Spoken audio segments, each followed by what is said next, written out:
Perfect. So, welcome back to the Lore stream, everybody. Last time we did go through Keepers of the Void. Unfortunately, I completely forgot that I had already unlocked the Abyssal Armor, so we missed one cutscene there.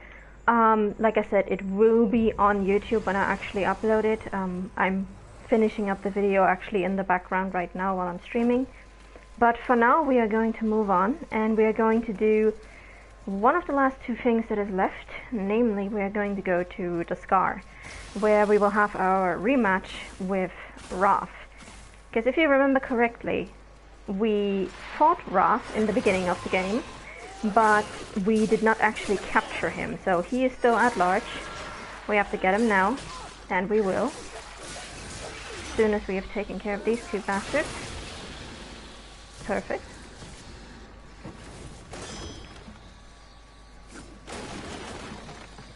Here we've got more impromptu cookery. Alright. Now we can move on. So this is the last area that we can explore. Theoretically you can defeat some of the sins in different orders. So, but this one is locked behind Lust and Gluttony, because you do need the Force Hollow and you do need the Stasis Hollow. So until you have both of those hollows, you cannot actually access this area, which is why I chose to do it last.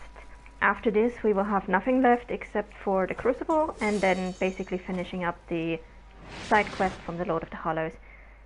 And hey there, Boronar. Alright. This worked, finally. And hi, Whimsy.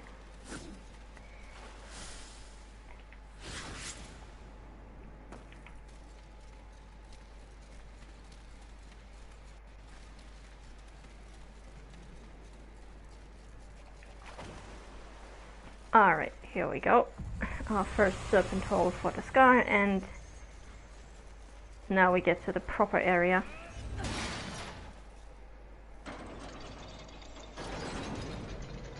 The Scar. Another vacation spot? There is something familiar about this place. One of the sins is nearby. He and I have unfinished business. Wrath is here? Not for long. Alright, so as you can see, we have another Taskmaster over there. Like I said, there's only about 4 or 5 of those in-game, but you do want to get them out of the way as quickly as possible. Especially since they conjure up these mirror images, and I did actually look it up again in the art book. According to the art book, these mirror images that the Taskmaster can summon are basically portals between worlds that allow them to bring forth alternative versions of themselves. So basically tapping into parallel multiverses to bring forth another one of herself. Not all that dangerous on normal difficulty like we're playing right now, but on Apocalyptic or Reckoning, they can just decimate you.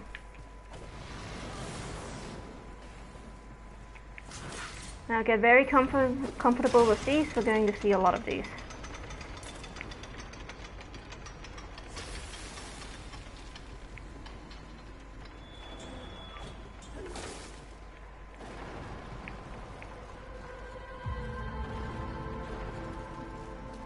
And another thing about the Scar, and possibly the reason why the demons have been winning this war since forever, demons actually block a lot.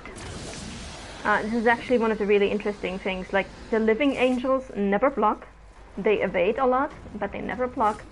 But demons do. And all of these demons are part of what is called the Phantom Guard, or the Legion. Basically, the bulk of the armies of hell. And, oh shit, we might die here. Yes. Whoa! Wow! Wow! Wow. That was interesting. So we were alive for a little bit after that there. So basically the Legion is the bulk of the armies of Hell, and there is different tiers of a hierarchy of the Legion. So we're going to see some of these Legion grunts, like those are mostly the guys with the mining equipment and the heavy sacks of loot strapped to their backs. And then the Legion, the actual Legion soldiers, which are the guys with the axes. And we're back here, awesome. The good news is we have no backtracking left to do, so right now I don't really care if the demons or if all the enemies respawn, because I'm not gonna care about it anyway.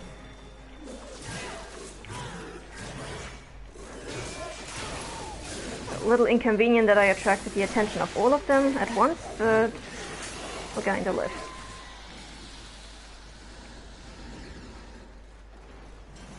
Okay, come here. And another interesting thing to note about the Legion, according to the art book, is that when they first came to Earth, they barely even bothered with the angels. They mostly just focused on wiping out humanity. And according to the art book, by this point, basically they have successfully wiped out humanity, or pretty much all of humanity, and now they're actually focusing on the angels. So, according to the art book, humanity is pretty much dead at this point. Which makes sense, since we only find 20 people in all of New York City, so...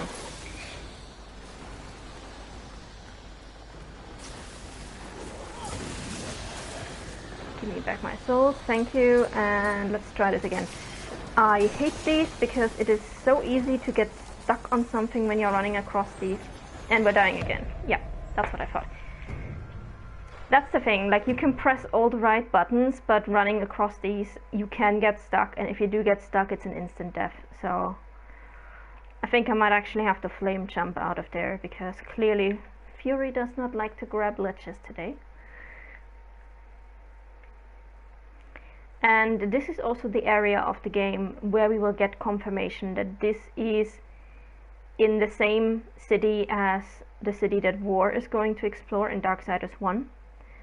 Because in Darksiders 1 we do get to go to the Destroyer's Tower, and in this game we're actually going to see it while it is under construction.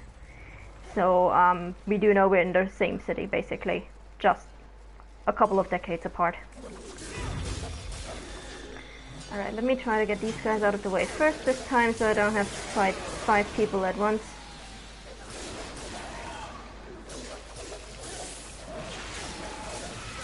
Another interesting thing about the Taskmasters, in my opinion, is that they are among the few female demons, like explicitly female demons, that we see throughout the games.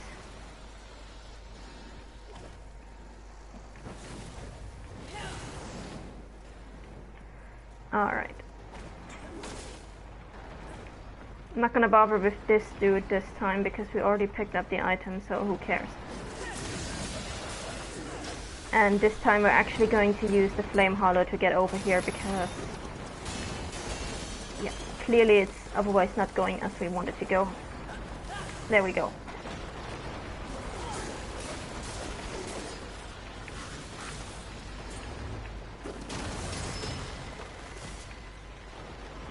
And we're about to meet our upgraded bugs. These are called Scarabs in the art book, and aside from the fact that they are armored and they can clamp up like this, they can also dive underground or dig underground and then come out in another spot. So they're kind of annoying. Easy to dodge, but otherwise really annoying.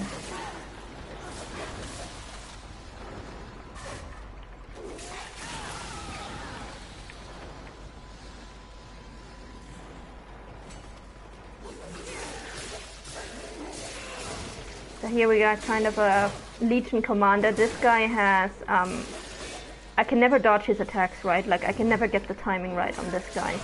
If I do, it's sheer luck. These guys give me so much trouble on Apocalyptic.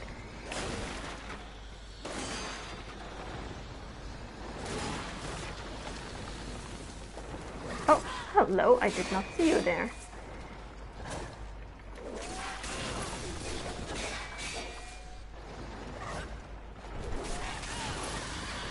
Alright, there we go.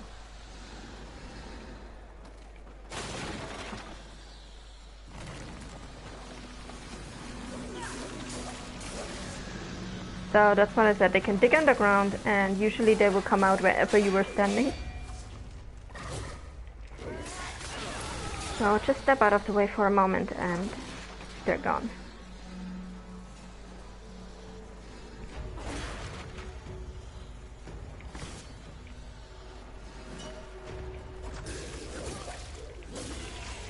I was not actually trying to go for this guy, I wanted to get these. And this stuff, this is oil, this is gonna become important later, the fact that you can set these things on fire, so I guess this is the game pointing out to you for the first time, hey, you can set this shit on fire. And we are going to need that in order to defeat the most annoying enemy in this area, so...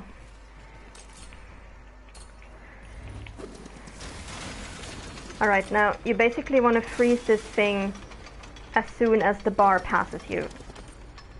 So that somehow did not work, for some weird reason. So let's try this again.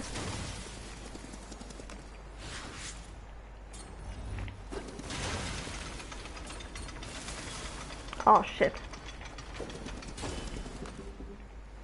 I hope that was good enough. No. Fuck my life.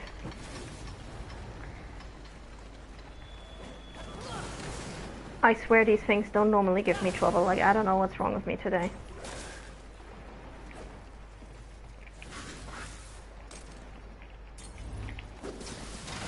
Alright. Charge and throw. There we go, thank you.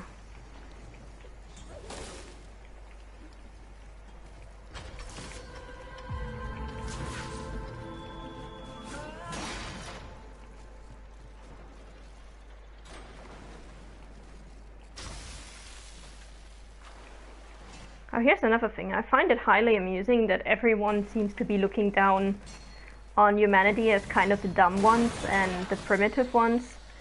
But at the same time, look at what the demons are building here. Like, that's not exactly screaming sophistication.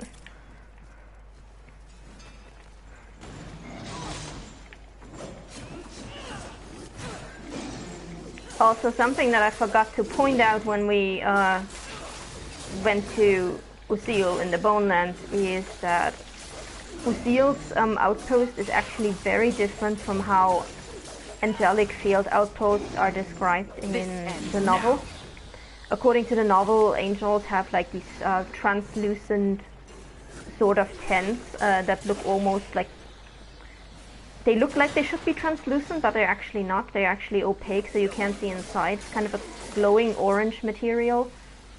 And actually very comfortable inside compared to what Usil and his people were actually living in. So you gotta wonder what happened there. Did they just not have the technology for those? Like, did they forget to bring whatever they used to create these tents? Or is it just, it's been 10 years in the apocalypse and everything's already been broken?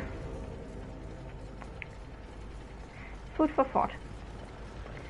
This room we're gonna have to come back to at least twice, so for now we can only explore the lower level.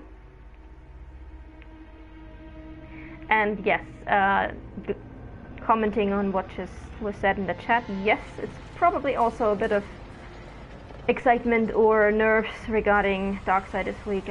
For those who don't know, I am kind of hosting a little mini Darksiders fandom event on Tumblr next week, actually starting tomorrow, so yeah, excited but nervous for that because I have not finished most of the stuff that I am planning to do for that, so I'm gonna be pulling an all-nighter tonight to finish some stuff. But first we're getting the lore stream out of the way. So that was a nice angelic artifact. Can never have enough of those. And now there is an enemy here with a big shield and a horn. You really want to get him out of the way first, so I do recommend you save your Havoc form up for these guys, because they can call reinforcements. Every time he blows this horn, he summons at least 2 Legion soldiers, and you will never be done fighting him. Also, because he is wearing this shield, he's basically blocking most of your attacks. So really focus on him, and if you have Havoc form, use it, because otherwise it's going to be a really, really long and awful battle.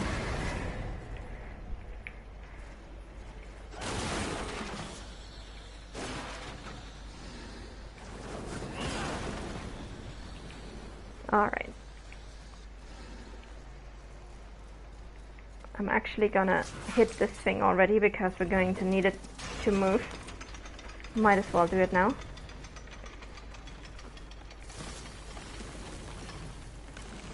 And of course you're going to burrow. Come here.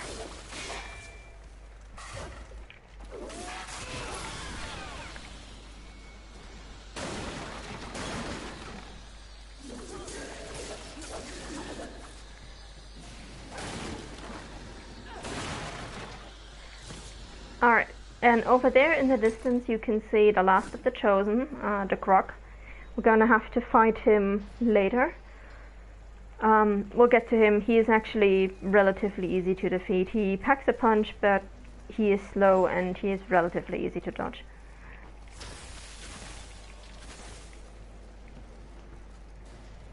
First we're going to rescue the second to last human, so almost the last one. Getting very close to the end there.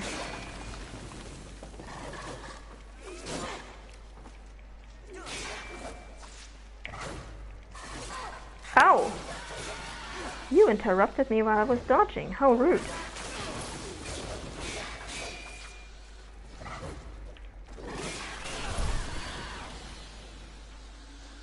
A demon! What is this? Aw, don't worry. I'm not gonna hurt you. There we go. Only one more human to go. Then we got them all.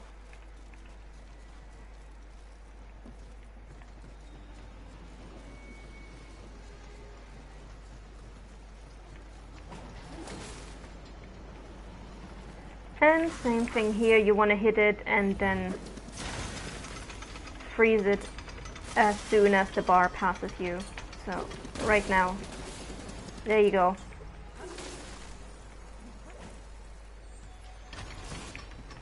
And bam.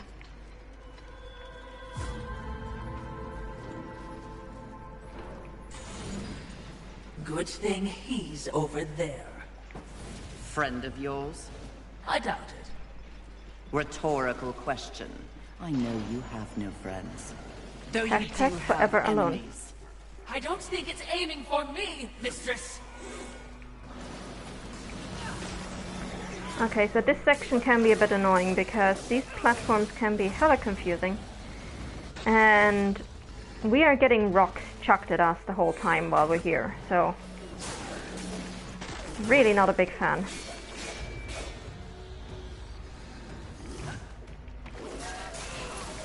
But we'll try to get through it as quickly as we can.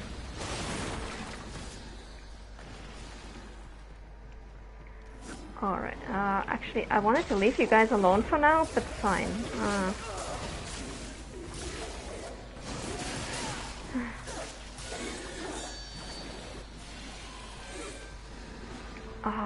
No, fuck it, guys, I'm doing it in a different order. You're gonna have to wait for me.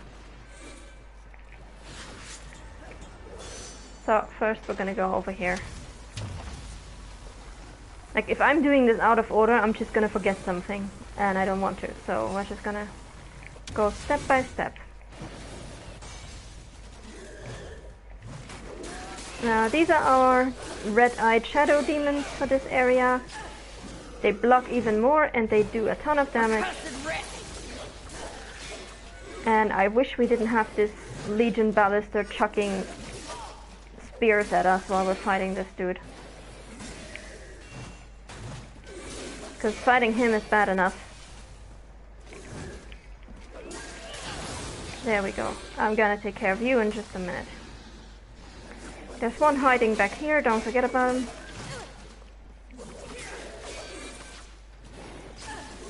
What? What? When did you come down here?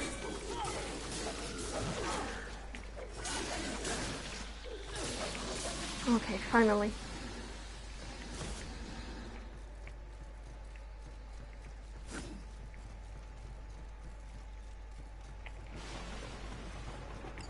And this is our last invigoration core, so now we should have, if I'm not entirely mistaken, yes, 4 uses of the Nephilim Respite. So that's as many as you can get. After that you're pretty much done. Those 6 uses of the Nephilim Respite are all you're ever going to get.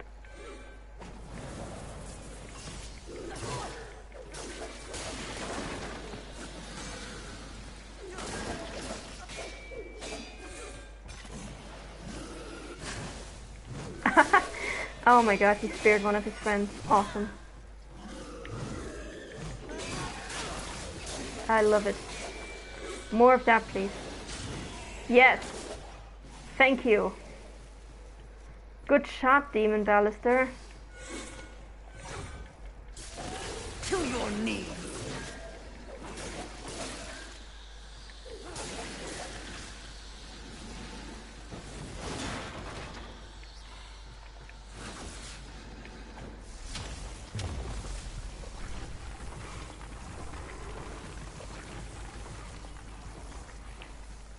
I hate this area because just controlling your force power down here is a pain in the ass.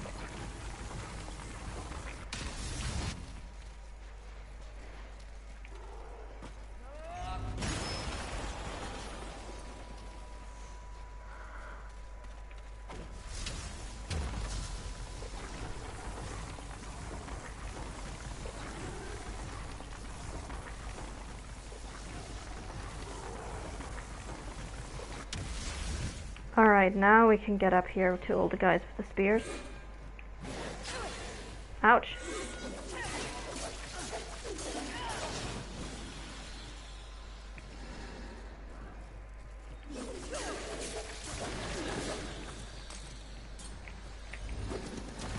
And then I think we're pretty much done exploring this area. Just gonna double check to make sure I didn't miss anything. But looks good from here.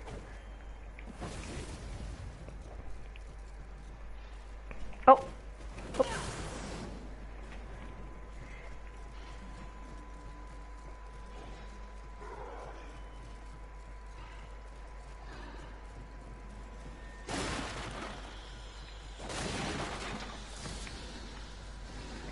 Alright. Let's move this thing and let's move on. So this what you can see up there, that is actually the arena where we are going to fight Wrath. We just can't get up there yet because we can't access the elevator. So we're gonna have to go this whole roundabout way through the entire Scar. And in this area, it often looks like you can't hook onto one of these things with your whip, but you can. And even if it looks like you're about to fall, you're not. So it's just a tiny little glitch in the game there. So don't worry about it if you're going through there.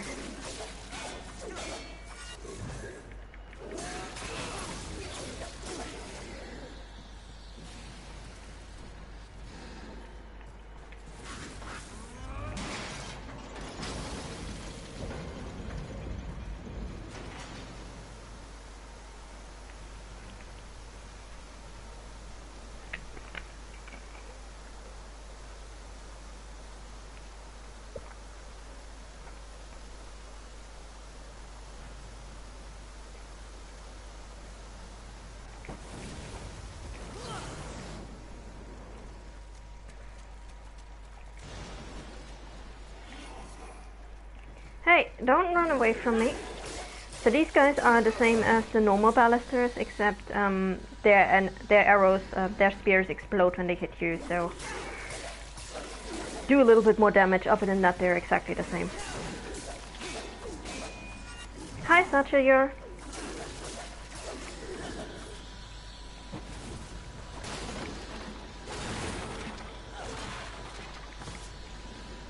Alright, and now we're going to go to meet Abraxas. Now, at this point in the game, you have probably long forgotten about this side quest, except that you do have an empty inventory spot here, and this inventory spot is for Abraxas' soul. Now, Abraxas is the guy that the Lord of Hollows asked us to kill, And this is where we will get into one of the most unlikely conversations in the entire game.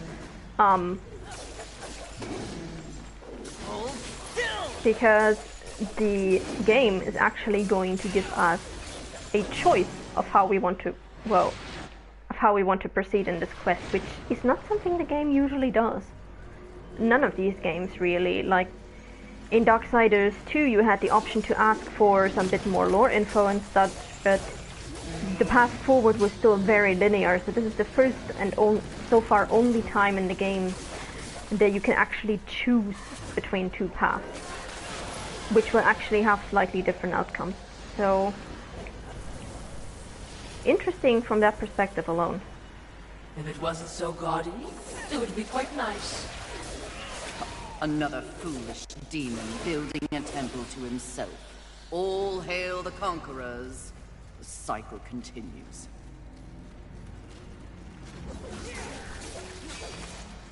Yeah, Fury has been around for several thousands of years at this point at least, so she's gotta be really fed up with seeing the same shit happening over and over again.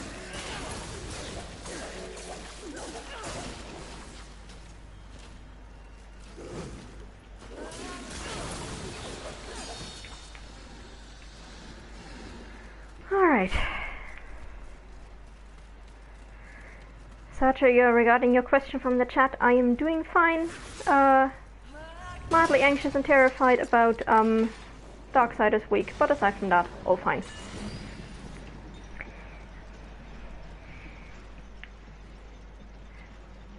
This goes on forever.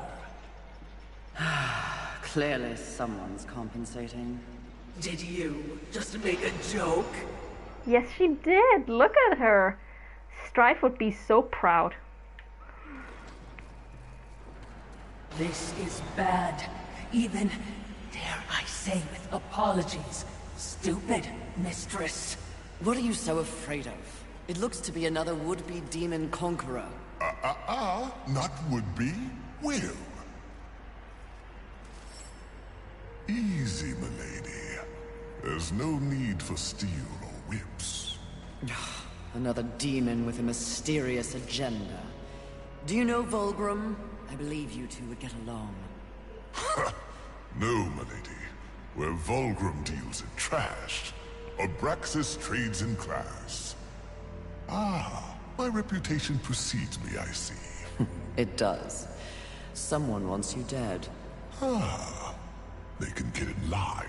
The meek always envy the strong. Isn't that right, Watcher? Lovely, but the Lord of Hollows seems to think you're a meddler. You've seen the traitor? Where? Matters not. What matters is that he wants you dead, and I want to know why. You're a clever woman. It takes but one eye and half an ear to tell, so I'll give it to you straight. That will be the home of a very, very important demon. Someone who will win this war once and for all. And I will stand by his side. The traitor doesn't like that. The traitor fears change. Better the devil you know and all that. And what of the traitor? What does the Lord of Hollows want? Sometimes the birds win. Sometimes the bats. Balance. But the traitor wants more. The false lord would be a false god. He would hollow this planet as he hollows souls. That is his becoming. He sent you against me because he knows that when my lord is installed, Abraxas will find the traitor and pull the organs from his backside for what he's done. Milady's job is to keep order. The Lord of Hollows believes he is order. If the lady is as the lady does, she should kill the traitor soon, before he rises. But if you're going to surprise me, please get on with it. I have an empire to build. Okay, so here we go. The game basically gives us the choice: do we want to kill Abraxas or do we agree to kill the Lord of Hollows?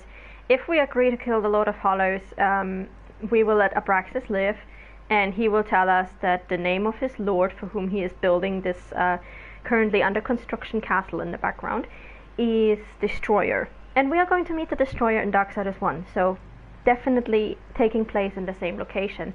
And what is now the Scar, judging from its location in-game, is going to be the Ashlands in Darksiders 1. And in Darksiders 1, the Ashlands is not so much sand, it's ashes of the dead.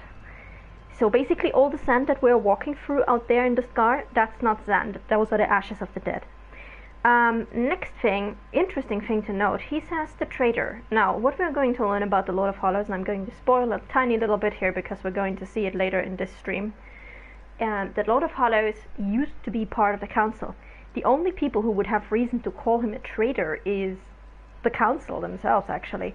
Like, I don't think anybody else will have a reason to do that, so potentially Abraxas is working on orders of the council and not just on orders of demons. And also, according to the art book, Abraxas is one of the higher ranked demons whose basic job here is to oversee both the entire process in the Scar, everything that happens there, all the armies that are moving around there, and most importantly, the construction of the tower. Now, if we do not kill Abraxas and we kill the Lord of Hollows, we don't get anything. We don't even get a thank you from Abraxas.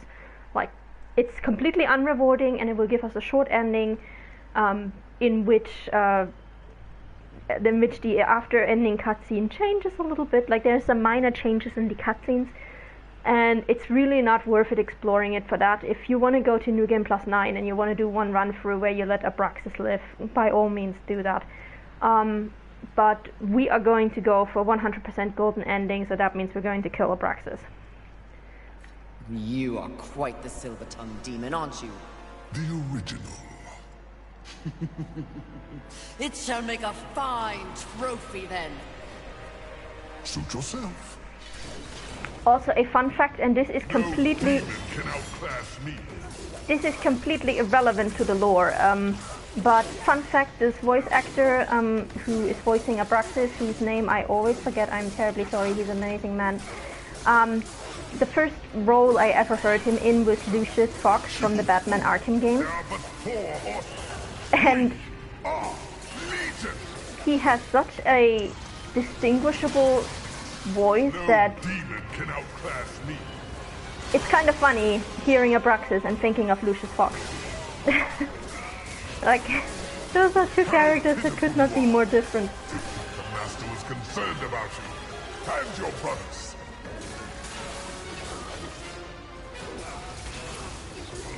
So yeah, his master is concerned about the Four Horsemen, and as we later learn, his master is the Destroyer, so the Destroyer is actually worried about the Four Horsemen, and yes, always has been from the beginning, won't stop us from killing him.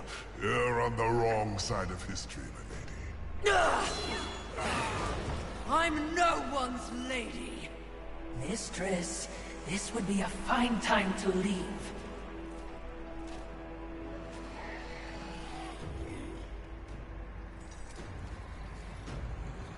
Good luck with your tower, demons. Pray I have no call to come back. I love how everyone just looks at her and is like, she just killed our boss. Do we really want to mess with her? Yeah, no, maybe not.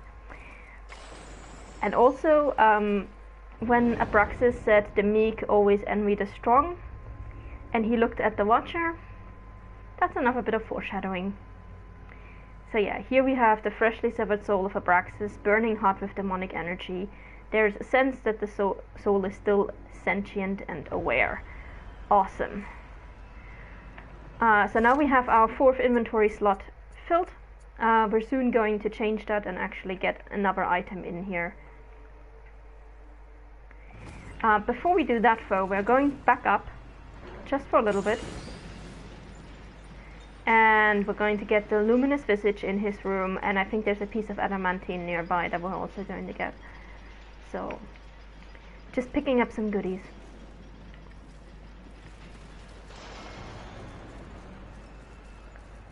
And yes, Abraxas is actually a very, very polite demon. Probably the politest demon that we're ever going to meet.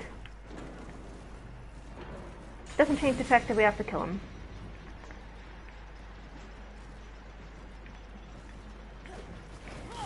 And it is very easy to forget to actually go back to the Lord of Hollows after you get his soul. So please do it relatively soon, because you really have a relatively narrow time window. Basically, between now and defeating Pride, who's going to be our next boss after this area, between him and defeating Pride, you have to go back to the Lord of Hollows if you want to finish this quest. So it's a very short time window that you have here. And the only reason why I am not going back to the Lord of Hollows right after the next Serpent Hole is because if we do that, we're going to run into a glitch. So, not a very dangerous glitch, but still a glitch, and I want to avoid it. So that's the only reason why we're going to wait another Serpent Hole before we go back for him. The glitch that you can encounter basically is once we get to this area over there where the Serpent Hole is, on the left there is a massive tornado, which we're going to have to outrun. And while we are outrunning this thing, the Watcher and Fury are having a conversation. If you take the Serpent Hole out of the scar before you go there, the Watcher's dialogue will not trigger. It will only trigger once you come back to that area. So basically you will have Fury reacting to a dialogue that didn't play yet, and when you come back the second time, after the storm is already gone, the Watcher will say, "That's no ordinary storm, Fury, run!" And I'm like, honey, I already killed the storm, okay? So you don't have to warn me about the storm that I already got rid of, so... And yes, I'm pretty sure that by the time you find Abraxas, most players have already forgotten about the fact that they even had a quest from Abraxas, from the Lord of Hollows, because that conversation was so far back, and it's not like the Lord of Hollows reminds you of it on the regular. So, anyway. Another Hornblower, let's try to get rid of this bastard as quick as we can.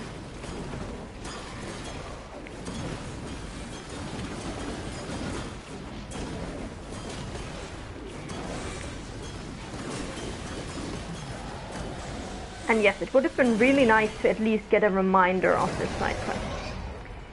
Now here's another fun thing. We can actually see one of the items dropped in-game as we fulfill its requirements. So you get rid of these barrels here, and the moment you get rid of these barrels, another item will drop over here. It's actually hilarious to watch, just in terms of how the game world works. And there it goes. That wasn't there before. And we're about to get the most useless item in this entire playthrough. Right up here you have a small healing shard. A small healing shard in the scar. This barely even restores like 10% of our health anymore. Like, what the fuck? Why am I still getting small healing shots over here? Whose idea was that?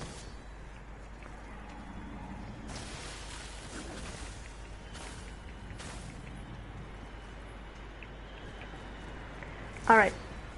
So yeah, theoretically we could go back to the Lord of Hollows right now. We're not going to do that. What we are going to do is we're going to break a whole lot of our lurchers to gain some level ups, because holy shit, we can get a lot of level ups right now.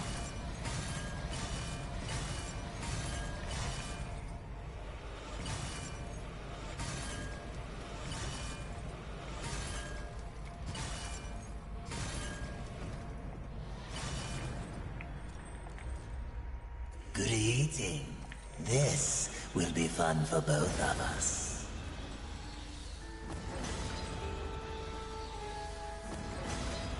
And as you can see, as we level up, it's getting more and more expensive, so that's why I really recommend, if you're in for the long haul with this game, and you're playing it in order to get everything, do make sure that you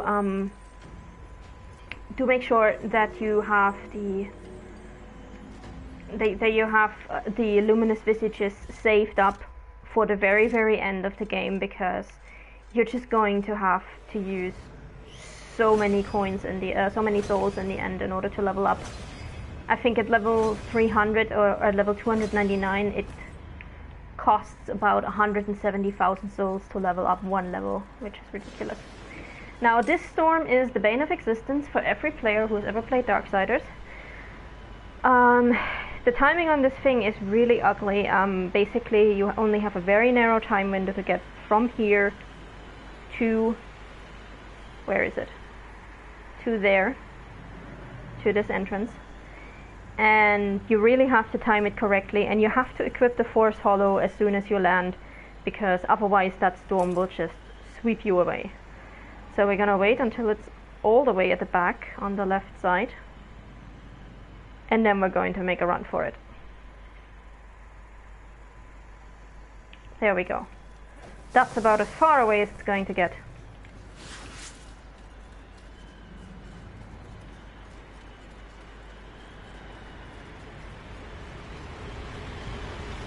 And wow, I specifically do not go to the Lord of Hollows to avoid the glitch, and now I get the glitch? Really? No, shut up. Geez, thank you, game. Okay, so there was supposed to be a dialogue here from the Watcher where she said, that's no ordinary storm, Fury, run. And it's never explained in-game what the storm is, but according to a deleted part of the script, according to the devs on Discord, this storm is the result of demonic energy mingled with humanity's obsession for nuclear power. So, yeah, this is basically what happens when you fuse demonic magic and a nuclear bomb. And this is the part at which the game finally tells us that Fury can withstand air currents if you equip the Force Hollow. At this point, after we have already fought Gluttony. Like, very helpful game, very helpful, thank you. I remember I was so angry the first time I played this and I got to this part and I was like, really? So you mean all I had to do to fight Gluttony was to put on this Force Hollow and be safe? Like, what the fuck? And I love these adverts. Injured? Call our office today. 555 Law Bros. Personal injury attorneys, Skidmore and Skidmore. Boring cars last forever. Canadian maple sweet tea.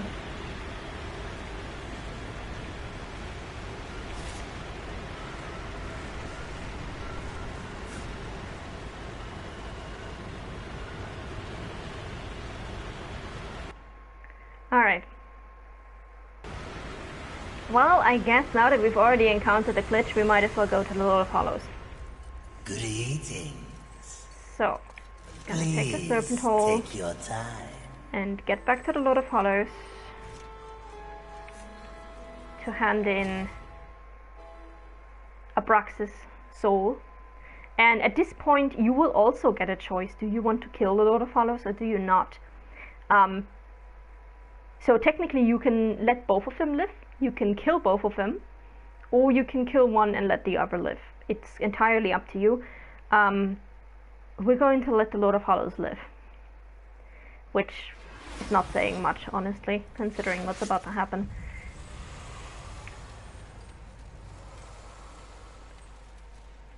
Welcome, horseman, to our final encounter. Mistress, wait!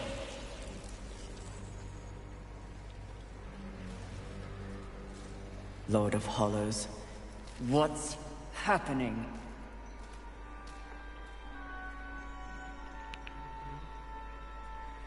Now! Answer me! Are you here to end me? You should know. You prophesized it. Yes, I did. And if there was ever a time to strike me down, it is here. Now. Before my becoming. So, what comes next, horseman? So yeah, we're gonna leave him alone, we're gonna spare him. Abraxas said you mean to hollow the earth. That you used me to gain the power to do so. The demon speaks true. Now I have seen everything, but Abraxas did not. Tell me. There was a time long ago when I belonged to the Charred Council. Liar! Is it so difficult to believe that I could be counted among their number? I was a force for balance, believed in the work of the Council. But after eons, I became disenfranchised. Their feeble lip service toward the very concept of maintaining balance became all too dogmatic. They quickly reduced their focus to policing the forces of heaven and hell. But in doing so, they did not account for humanity. Humanity? They are... Hairless simians, yes. Playthings of angels and demons, the forgotten class.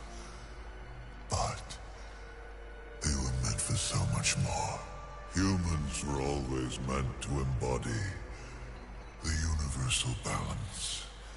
They were created to evolve. You flatter them. No, they simply do not fear them as others do. Someone means to prevent humanity from reaching its full potential. They did so with this premature war. And the Council? Allowed it to happen, and no, I cannot prove it. I was removed from their ranks long ago. But I heard whispers and saw the signs. Thus I prepared my gathering of souls, from angels, from demons, from humans. It's an endeavor meant to offer humanity the opportunity to see its potential realized. My final penance for a lifetime of complicity. I don't understand! I am the vessel. You are the guardian. As I said when we met, to achieve balance and save this world from heaven and hell, one must choose a side. I have chosen mine. It's you, Fury. Now, what do you choose? I choose... life. It is a good feeling to have a purpose again. Isn't it? By becoming.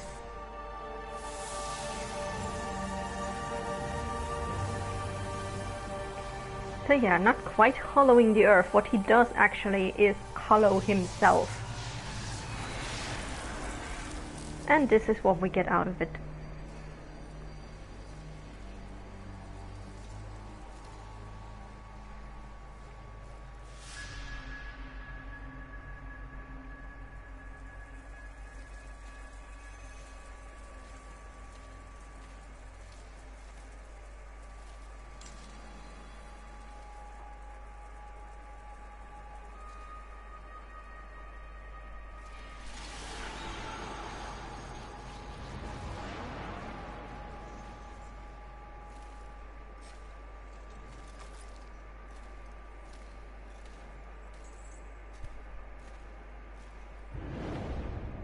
Alright, so this is the mysterious stone sigil. The trinket trembles, threatening to shatter from the immense pressure of what it contains. Voices call out, at once a loud roar and quiet as a whisper. You killed him? He was mad. Mad as the rest. Something else you want to tell me, mistress? Yes. I'm tired of demons with delusions of grandeur. So it's never really explained in-game what exactly the sigil is. All we know is that the council actually reacts very shocked to this when they see it. Lucifer seems to be worried about it as well. And personally, from my interpretation, the Lord of Hollows says, I am the vessel, you are the guardian. Clearly he became the sigil.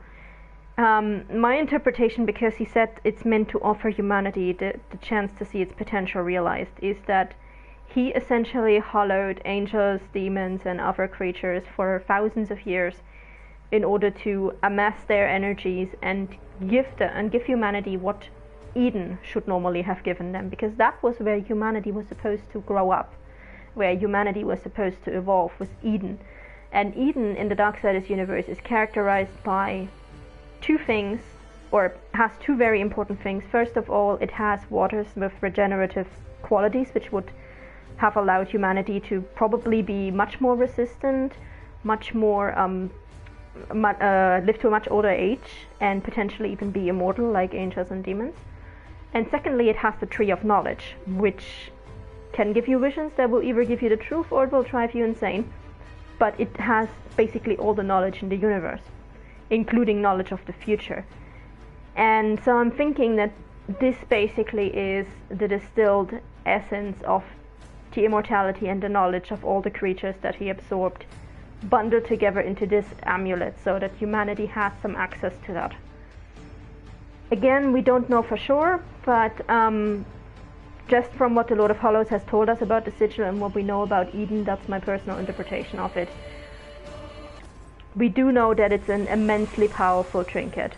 And Lucifer and the Council and Ulthane all three react very shocked to it. Also, as he said, somebody tried to prevent humanity from reaching its potential.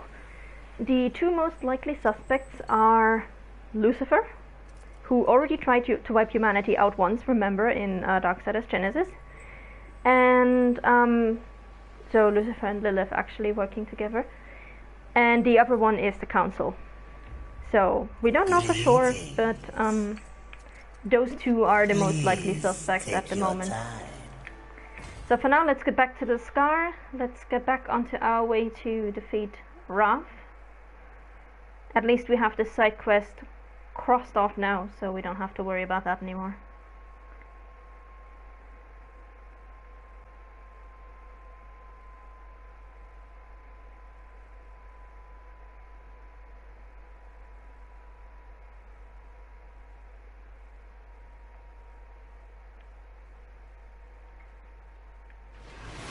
Alright, here we go.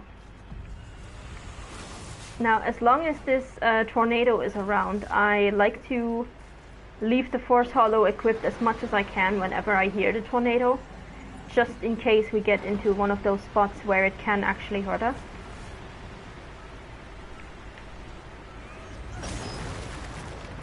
So I am going to spend quite a bit of time running around with the Force Hollow equipped while we're here.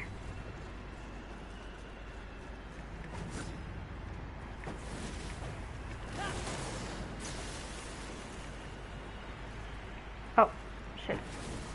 Did not actually want to go down there just yet.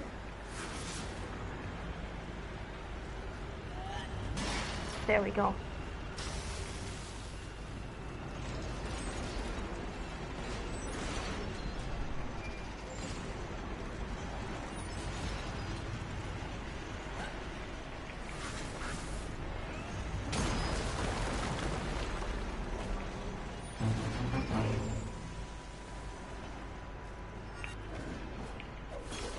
Haha, can't catch me.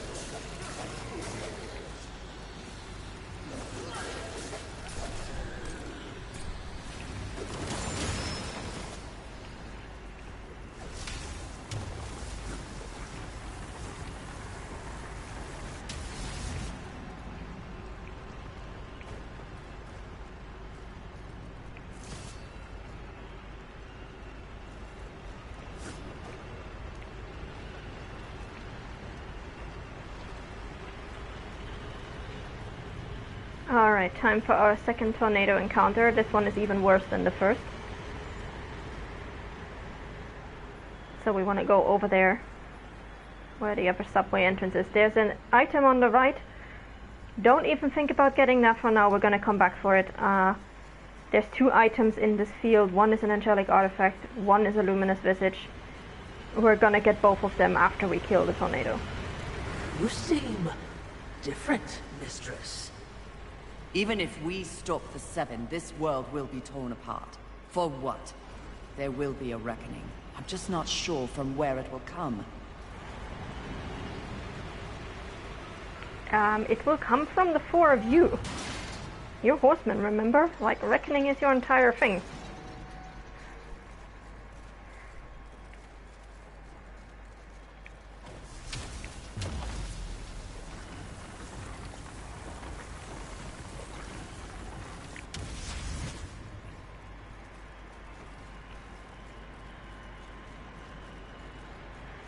And here we go with the puzzles where we actually have to either fight the wind or go with the wind. And every single one of these is super annoying.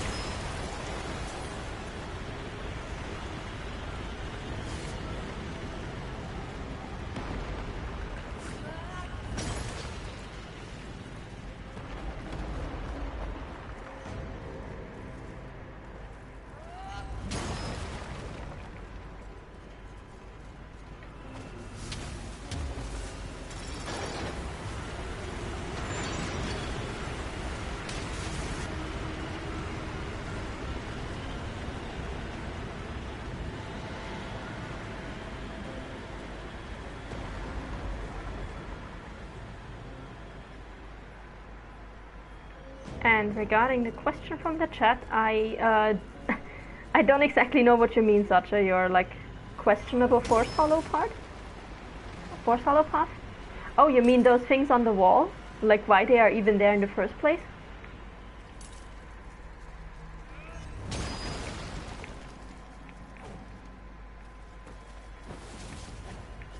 Ah, okay. It is what it is. We're not gonna have to come back for it. All who exist find themselves lost at times. This is the burden of living. This new self-awareness you possess. So, I can be certain of nothing, is that what you're saying? I am merely saying this. The Council chose you to undertake this mission. You, and you alone. They did this for a reason. They believe, as I do, that you possess greater power than even you realize. Aww. It's so nice of her to say that. Well, at least it is for now, until we find out why she actually is saying all those nice things to us.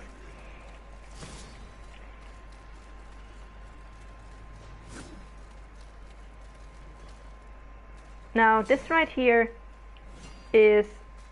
was it this area or the one afterwards? In one of these hallways, you can hear the hum of an item without actually seeing an item. So that's the third part in the game where you actually have that. Again, several people on Discord and on Game FAQs have spent weeks just looking for a way to get to that strange item hum, and we have found nothing. So I'm just gonna say it's an item that's completely inaccessible.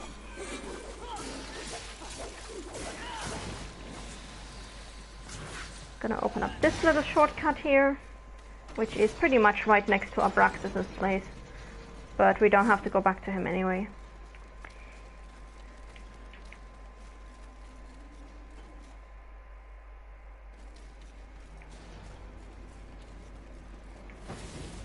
Oh god, and now we get to this bullshit area. I hate this area so much.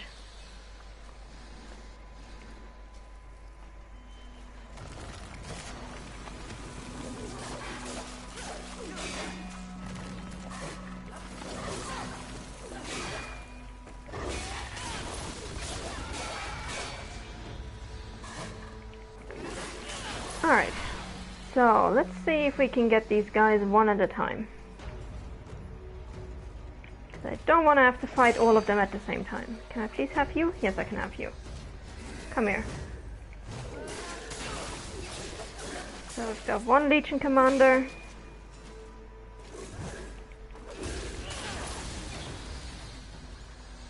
And one Trauma. Can actually set this entire thing on fire if you want. It doesn't actually do any damage to him, but for the optics.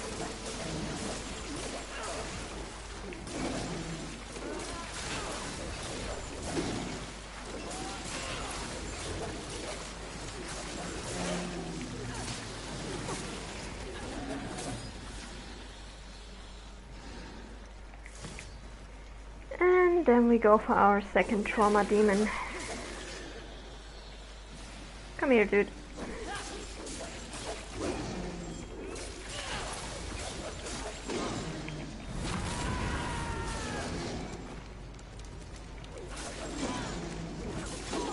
Oh, what the fuck? I suck at dodging today. There we go.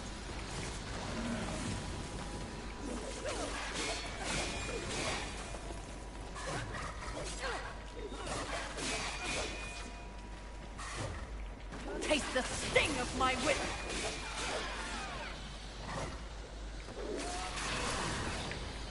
Alright.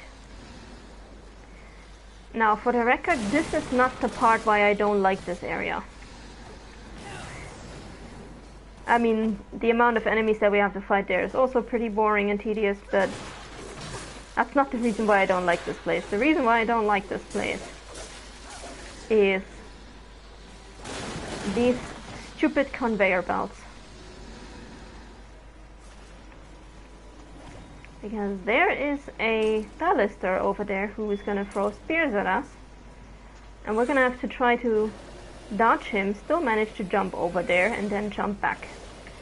Fun times. Okay.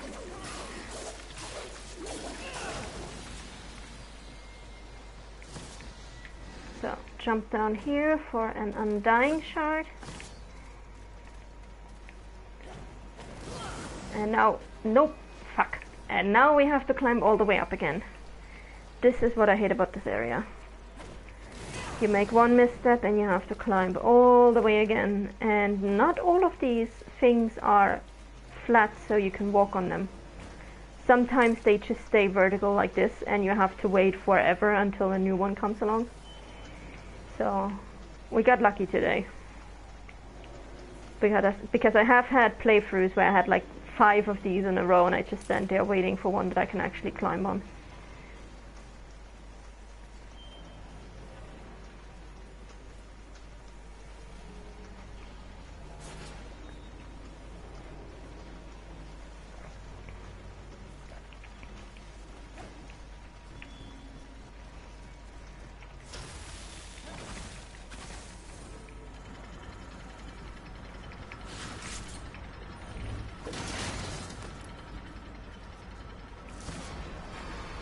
Alright, and now we are back at the same serpent hole that we saw earlier.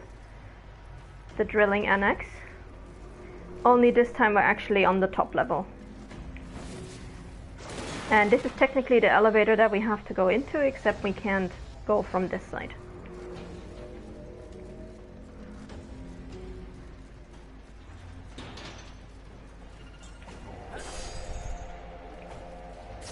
For all of their achievements, humans were outmatched in the apocalypse. Their civilization is now mere fodder for demons. They truly were a pathetic species. But there are shades of intelligence in their monuments. Have the humans grown on you, mistress? Hardly. I pity their hubris. They believed they could control this world's destiny. Still, these towers are impressively ambitious, as if they were reaching upwards, looking for purpose in the heavens. What irony they were consumed by hell. Indeed. Aww, look at Fury finally admitting that humans were not completely useless. And then immediately denying it, because of course she has a reputation to upkeep. Bless you. Bless you, Fury. Okay, I think this is our second to last Taskmaster in the game. And there is a hilarious bug that can happen in this area, where sometimes the enemies spawn like a carbon copy of themselves that is invisible. So for example, this guy would have a copy that you basically have a second axe chopping away here with no actual body attached to it. Those things have insane amount of health, but at least they won't attack you. So it's just a weird glitch that happens sometimes. Also, I think if you... Yes. If you destroy these bottom two barrels, this bottom two crates, this one still remains. It's the magical floating crate. Alright. And that's our last rejuvenation core. So now our Nephilim respite is fully upgraded. Doesn't get much better than what we have right now.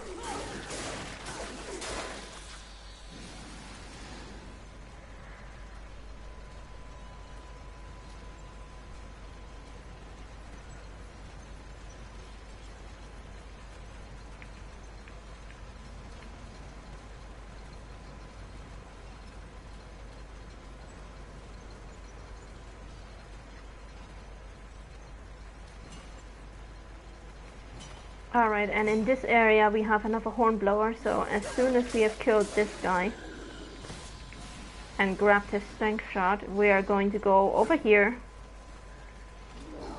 and we're gonna kill this guy. Once was more than enough, thank you very much. I don't want you to call any more reinforcements.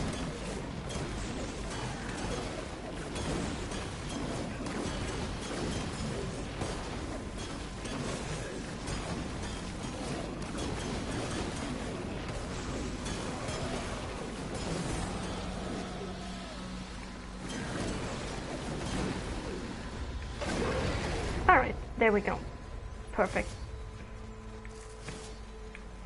Now I'm not going to go for that item over there because we're going to come back this way in just a bit anyway, so no need to go up there just yet. This elevator, this conveyor belt is a massive pain in the ass. It is very easy to die here, so make sure you freeze everything.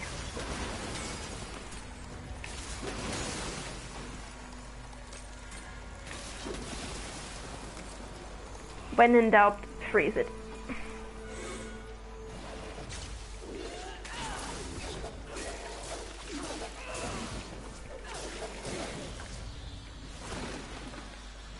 And we are about to get to the most frustrating demonic artifact in the entire game. Normally when you have a wall like this, you cannot interact with it, you cannot go through it, you can just ignore it, but for this wall, you can actually jump over it. You have no idea how long it took me to find this one.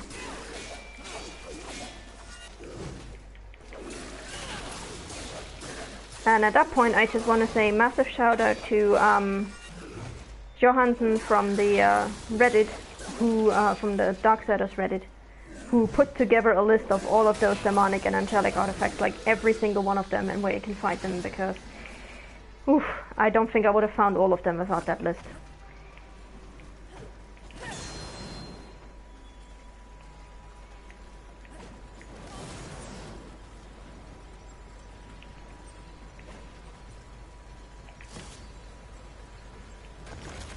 Alright, and we're gonna open up this shortcut even though we are not very likely to need it, but just in case.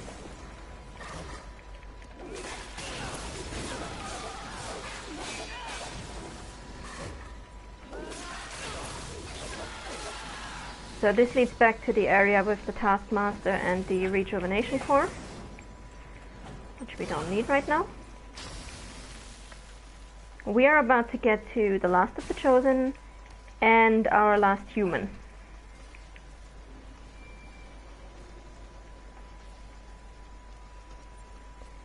And also one of the most frustrating platforming sections in this entire game.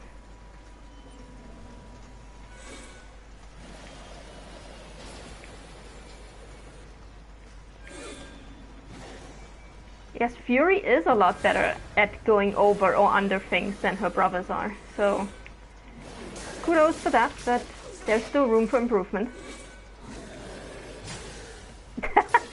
I love it when they hit their allies. It's amazing.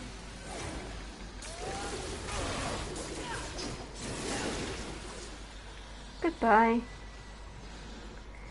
Now before we're going to jump down here, we are going to jump to the other side where there is a serpent hole. This one was added in a later patch. I want you all to imagine how frustrating this entire section would be before this serpent hole was introduced, because it was a fucking nightmare. Alright, now we can actually jump down there. We get this lurcher, kill a few more enemies, and then we get our last human.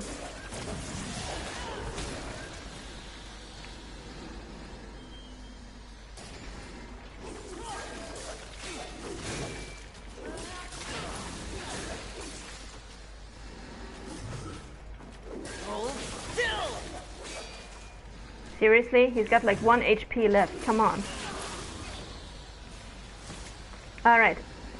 And here's another one in the category of does not look like we should be able to go down there. But guess what? We need to go down there. And this section sucks so much. Not getting down, but getting out of it again is a massive pain in the ass. So there's a demonic artifact. Our last chunk of adamantine. And our last human. No more. No more. What? What is this?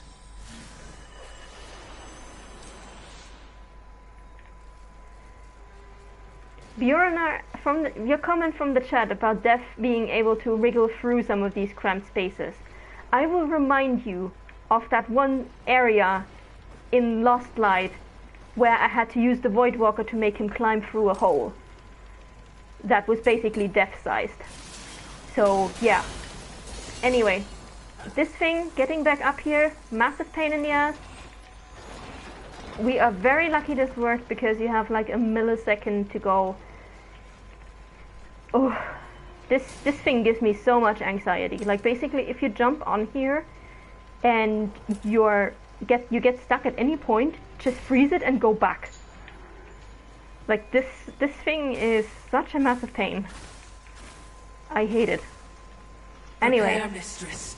The last of the chosen is here. Now we go to our big maze murder baby. It really looks like he's wearing a diaper. And like I said, he does hit pretty hard. But other than that, he's actually not all that bad. You will fall. He does burn very nicely. He loses a lot of health when you burn him.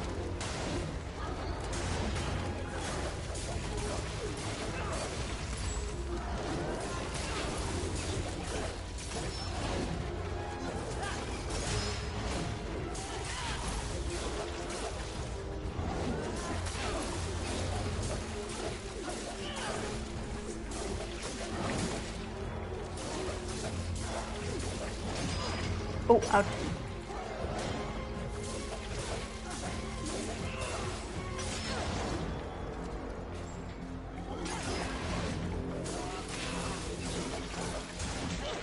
Ow. Yeah, I really suck at dodging today. And there we go.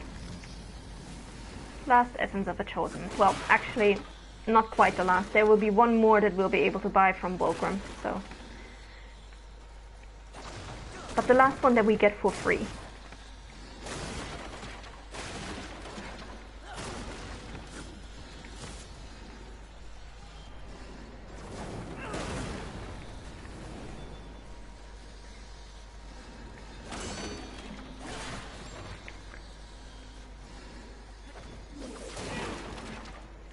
All right.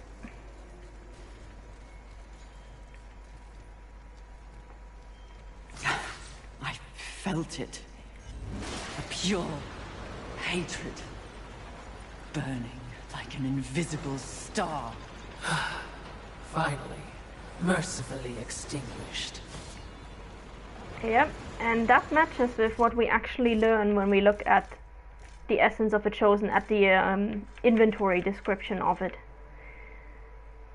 Because here it says, highly magical, this ichor possesses the potential to unlock incredible power in weapon enhancement.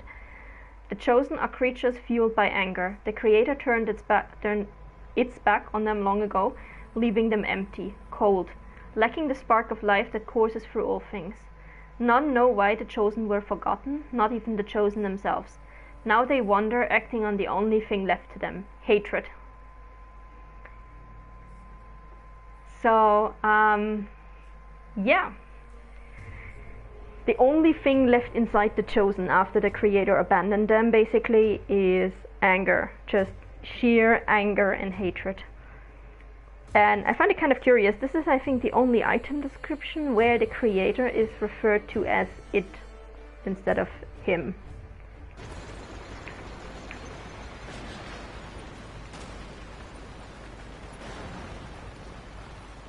But yeah, now we've got all the chosen. Oh, I was like, I know there's an item up here. Where is it?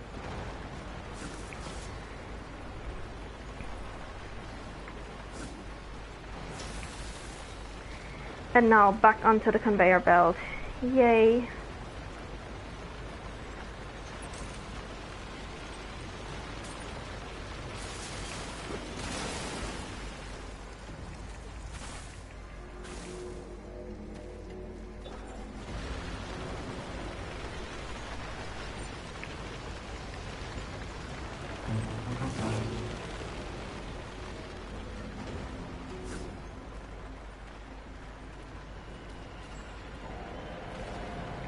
Alright, let's equip the Force Hollow again so we don't get sucked up by the storm.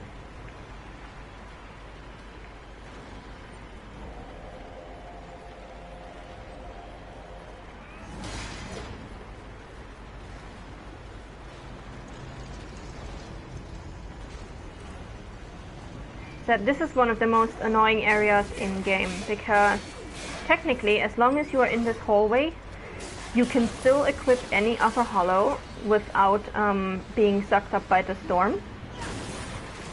And even while you are fighting here, you can theoretically unequip the Force Hollow. It's not going to kill you. The storm is not going to get you.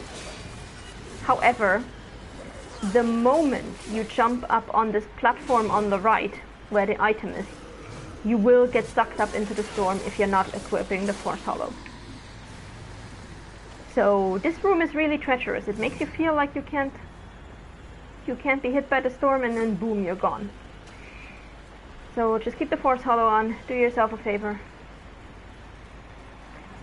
And this is thankfully the last time we have to deal with this storm.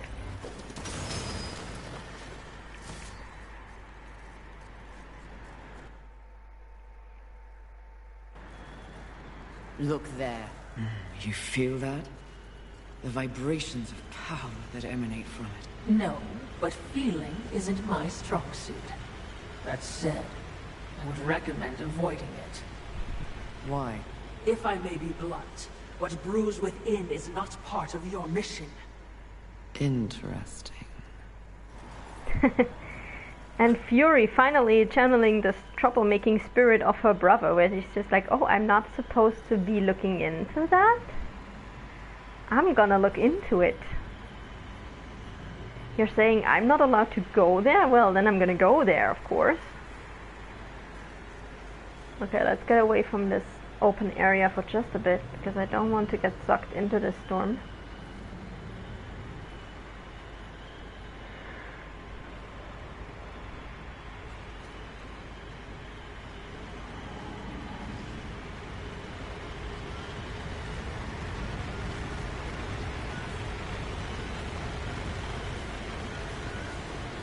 And you basically want to wait until you can no longer see the wind at the end of the hallway. Like this. And we run. Run, run, run, run, run, run, run, run, run. There we go. Now we have one more wind puzzle to deal with, and this one is the worst. It is so easy to die while doing this puzzle. I hate it with a passion.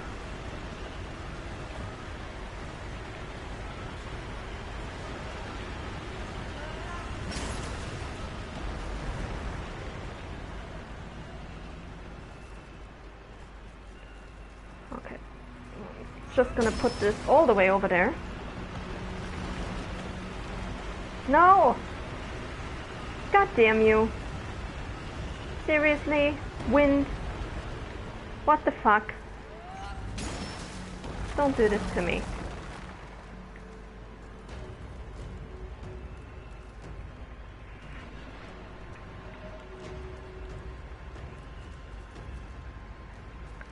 Alright.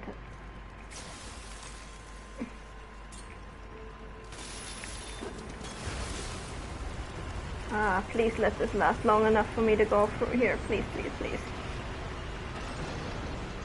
Yes, thank you.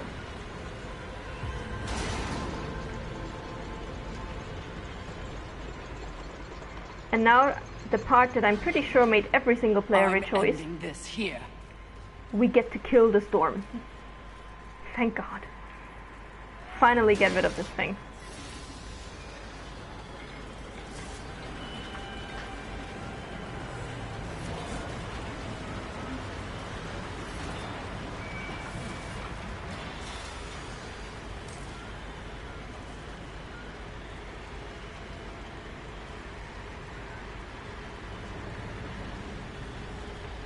Alright, let's go forward very carefully, and there we go.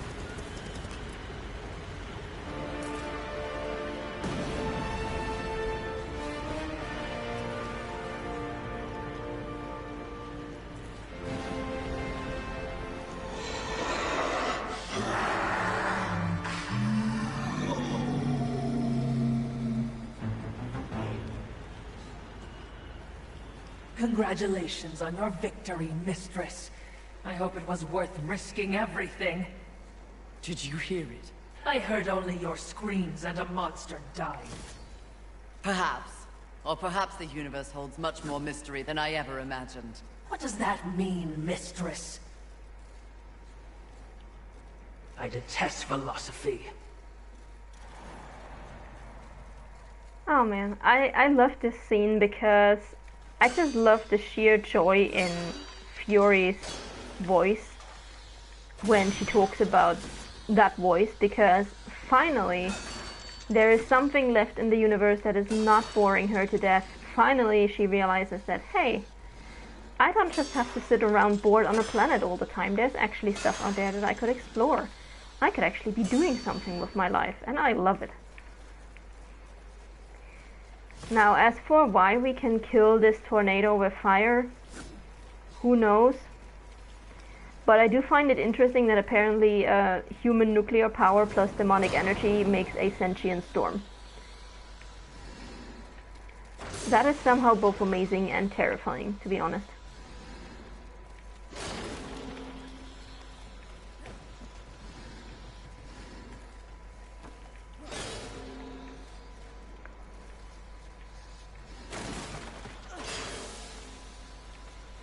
But hey, at least the tornado is gone, and it is not just gone from this area, it is gone from the entire game. So we'll be able to go back to the lowlands where we had a leftover of this tornado, basically. And we'll be able to pick up the angelic and the angelic artifact and the luminous visage from that area where we first encountered it. So that's nice.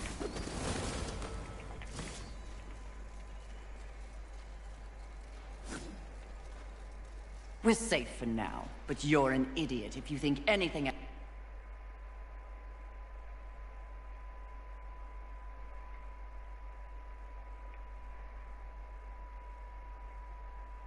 Oh wow. Be easy. Are you ready for another round with Wrath, Mistress? Second and last. I owe him a proper beating. Alright, now our second fight against Wrath is going to be a pain in the ass, honestly, because in the first part of the fight, he can revive himself by slaying the other enemies fighting around him. And so he can basically recover all of his health in just a few hits. Which, according to the art book, is what he normally does. Like, according to the art book, his armor is infused with the souls of those who died in wars, and the more people fight around him, the more anger and hatred there is around him, the stronger Wrath gets. So fighting him out somewhere else, not a problem. Fighting him on a battlefield, very bad idea. Very bad idea. Who knew the apocalypse would have so many elevators? Must you fill the silence with your chatter?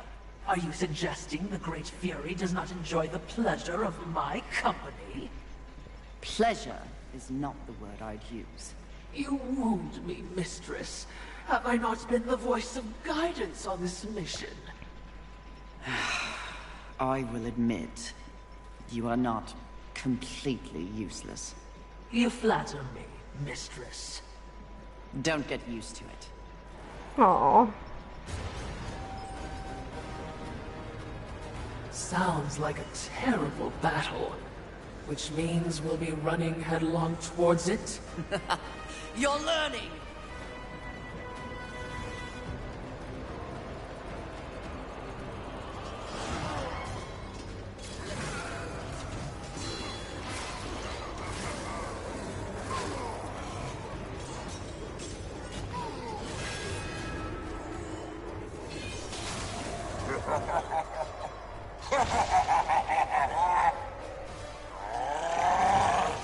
Yes!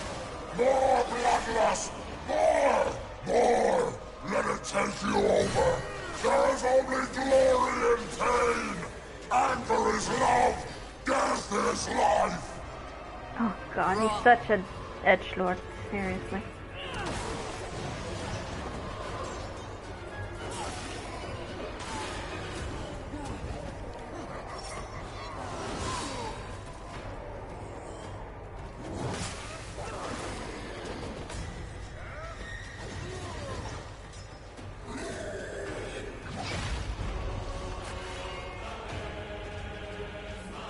Do you know how beautiful you are? Especially when you're this angry.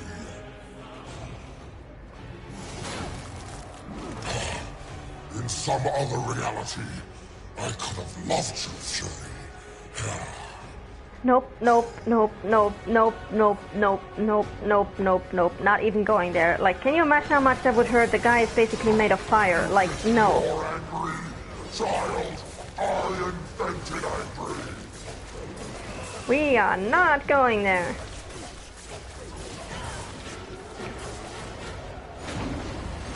No.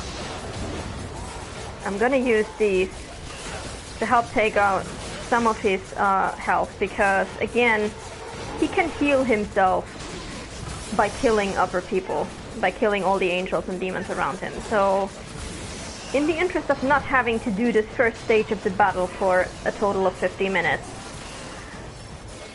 I'm gonna try to make use of my wrath abilities to actually take him out faster if I can, because otherwise he's just gonna keep on healing himself.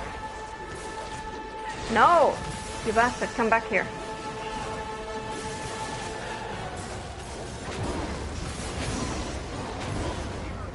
And that attack is objectively the worst, because that allows him to recover health wherever he is from all over the arena, and it allows him to recover a ton, so there we go. I told you, I invented anger.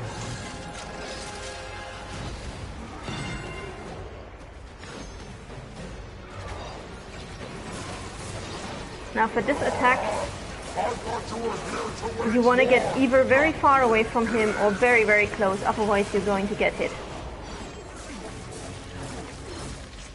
I am men!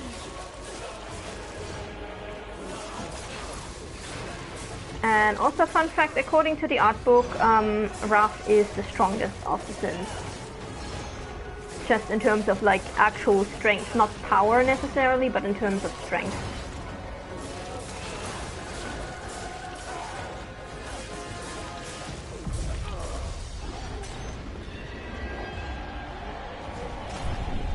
Where is your anger? How can you fight without anger?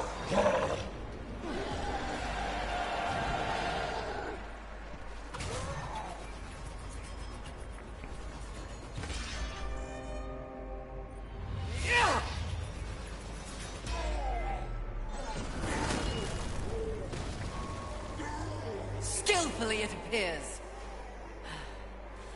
Am I still beautiful?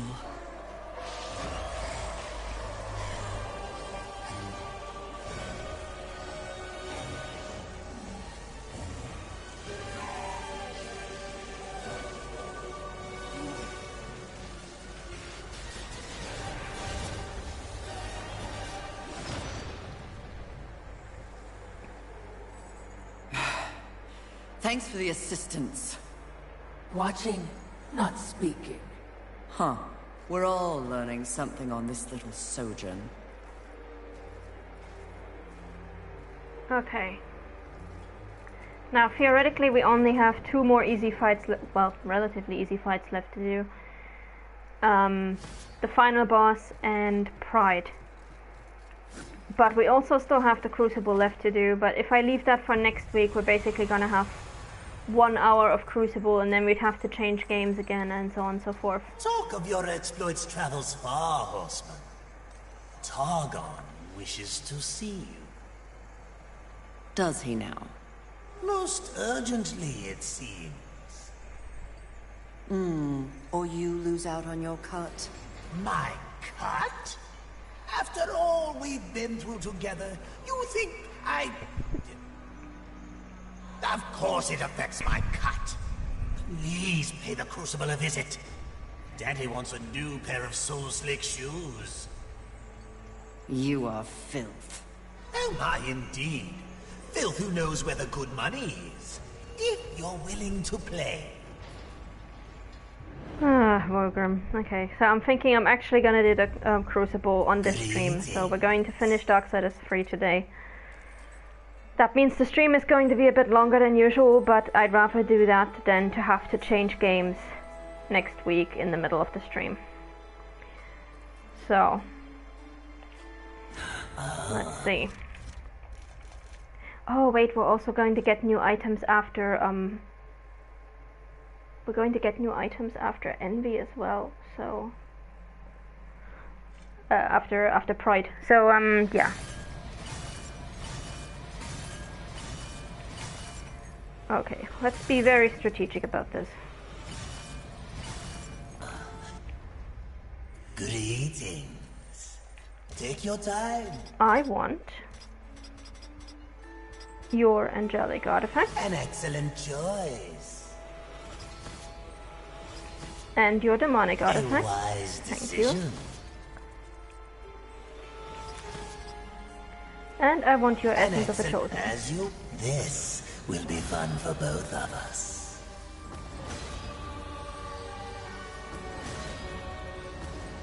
As you wish. And that means we can actually get rid of a few more items. So we're going to need 12,000, which means we need 6 of these. Okay. Great. This will be fun for both of us. As you wish. Please Alright. take your Before we time. go to the Crucible, we're going to pick up the last 2 items that we have missed here. Well, I say missed. Technically we didn't miss them, we couldn't get them before. And then we're going to go to Ophane, upgrade our equipment, and then we're going to do the Crucible.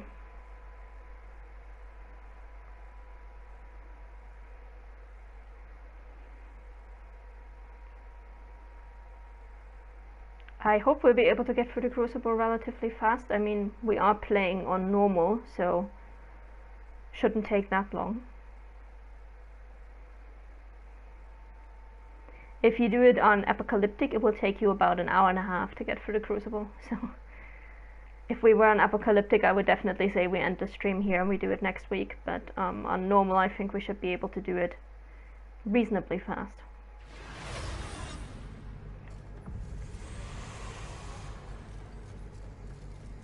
Alright. First, we get back over here.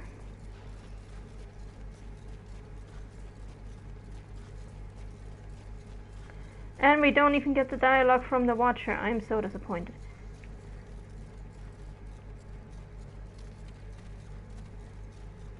So even the glitch is glitching out today. That's nice.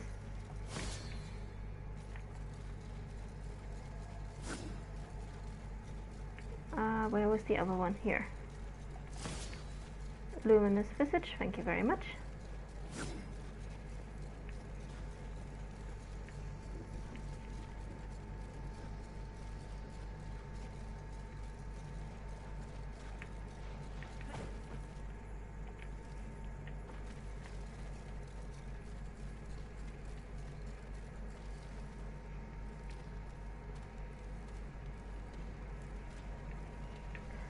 Alright, and off we go to Ulfane.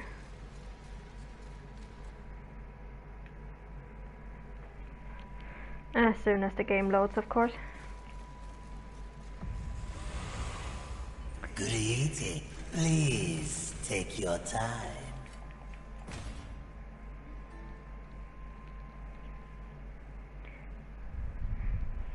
Now the Crucible in this game is, there are two Crucibles so far. There's the one in Darksiders 3 and there's the one in Darksiders 2.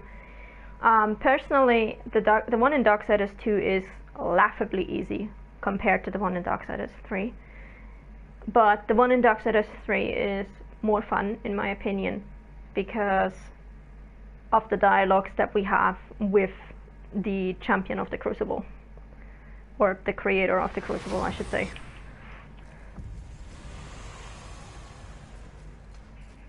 Oh, and we should also be getting our final upgrade for our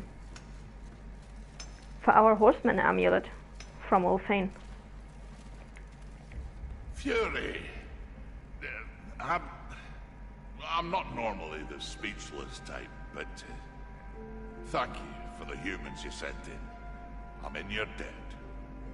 Even I have my limits, but I think I can make one last tweak to your little trinket. You've shown you know how to use your strength wisely.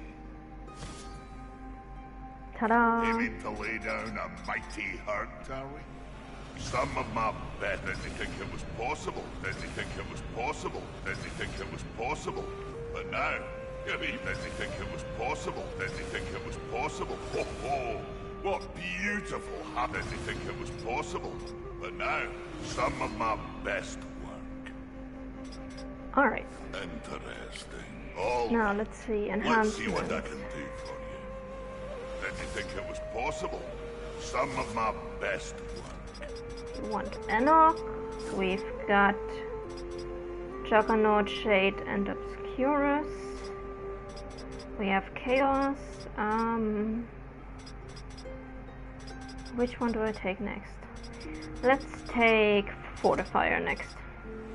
Some of my best work. Ho ho! What be didn't think it was possible, but some of my best work.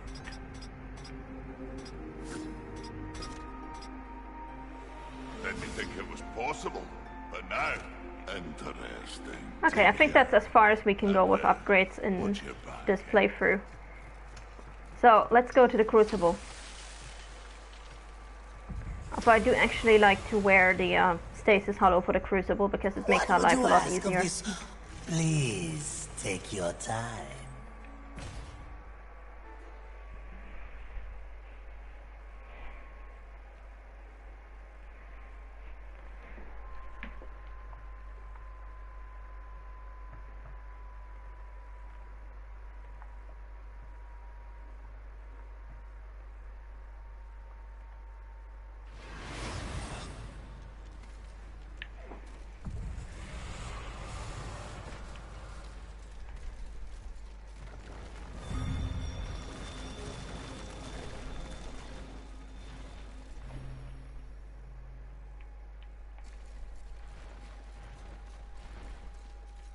Fury! I see you received my invitation. What is this place? Welcome to the Crucible! I named it myself. Here, every warrior gets what they deserve. To the victors, the spoils, and to the weak, an early grave. The more enemies you slay, the farther into the Crucible you may pass. Should you meet an untimely end, your journey will come to a close. All you had earned will be lost, and you will begin the challenge anew. That is, unless you take advantage of progress points activated along the way. But be warned, Horseman. Using a progress point will keep you from fully completing the challenge, assuring your absence from the Pantheon of Greatness. If you accept the offering, your journey into the Crucible ends. But if you decline, you stay the course with the promise of an even greater reward. Alright, so we never find out exactly who Targon is or where he comes from. he doesn't have wings like an angel, but his armor strongly resembles angels. So I'm thinking either he's an old one who has been in close contact with the angels for quite a while, or he's just an angel who lost his wings and decided not to get new ones. In any case, what the Crucible basically is 100 waves of arena battles, and after every 5 waves, the points that we get increase, and at the end of the points we get a payout in tokens. Shall we proceed? With which we can buy specific things, including the 3 armors that we already have, Chaos Bringer, Reaper's Mail, and Panoply of Champions, as well as 4 enhancements for our hollows. Personally, I think most of these things are pretty underwhelming, except for the Chaos Bringer armor, which we've been wearing for the entire playthrough, and the Panoply of Champions, which if you build your entire build around that armor, is insanely strong. And there's actually somebody knocking at my door right now. Okay, I'm gonna have to check out what that's about. I'm still gonna do the Crucible, I'm just gonna have to leave you guys alone for a minute. Yeah, you get certain penalties from the Crucible, including for using consumables other than Nephilim Respite, so you gotta keep that in mind. Like I said, I'm just gonna leave very, very quickly. I'll be right back. It's gonna take like maybe 2 or 3 minutes, I guess. And I will be back. The stream is not over. I'm just gonna stay on this screen because I know that nothing can happen while we're here. Be right back, guys.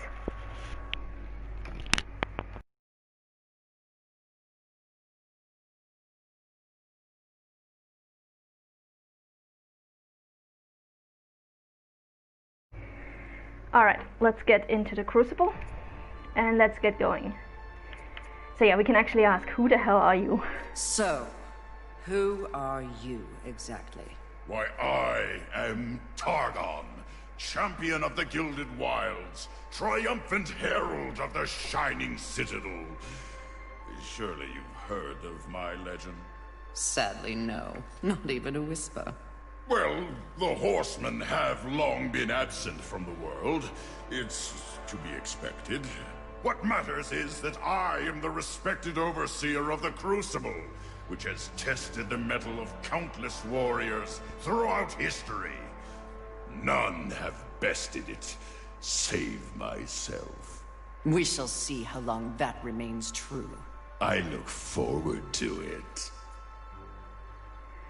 Alright, so poor Targon, nobody knows who he is or what he does. She doesn't recognize him, hasn't heard from him before. Ah, poor guy. Okay, just to pick up on some comments from the chat, yes, the Soul Arbiter's Mace is tedious, but we are going to do it once we get to Darksiders 2. We are also going to do the Crucible once we get to Darksiders 2, even if it is tedious. So, we're gonna get to all of that. Okay, bring it on. Warrior. Ready to accept the challenge. Proceed! And as for War not having had a Crucible in his own game, I can only imagine what would happen if, like, War had another game after this and the Crucible basically got upgraded according to what Fury and Death did. Like, I'm picturing if there is a Crucible in Darksiders 4, and it's going to be run by both the keepers of the Crucible from Darksiders 1 and Darksiders 2. From Darksiders 2 and Darksiders 3. And they are like, oh yes, we upgraded it after the performance of your siblings. Strife would be so pissed. I kind of want to see that happen. I kind of want to see Darksiders 4 with Strife having a ridiculously tough Crucible, and when he asks whose idea this was, Targon will just say, oh, we upgraded it after your brother and sister just breezed through it. That would be hilarious. I would love to see that. Anyway, so the thing with the Crucible in Darksiders 3 is the easiest way and the quickest way to get through the Crucible is to use the Panoply build. The Panoply basically relies on having the Panoply of Champions armor, preferably upgraded, but if you only have the base armor, that's okay too, because that one increases your Havoc Form duration and damage.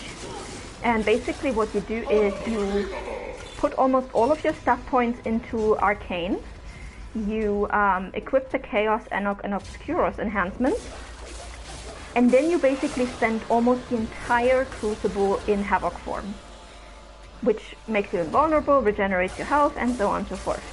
So the only time you have to go out of Havoc form, you use the Stasis Hollow with the Stasis Shield to make sure you don't die.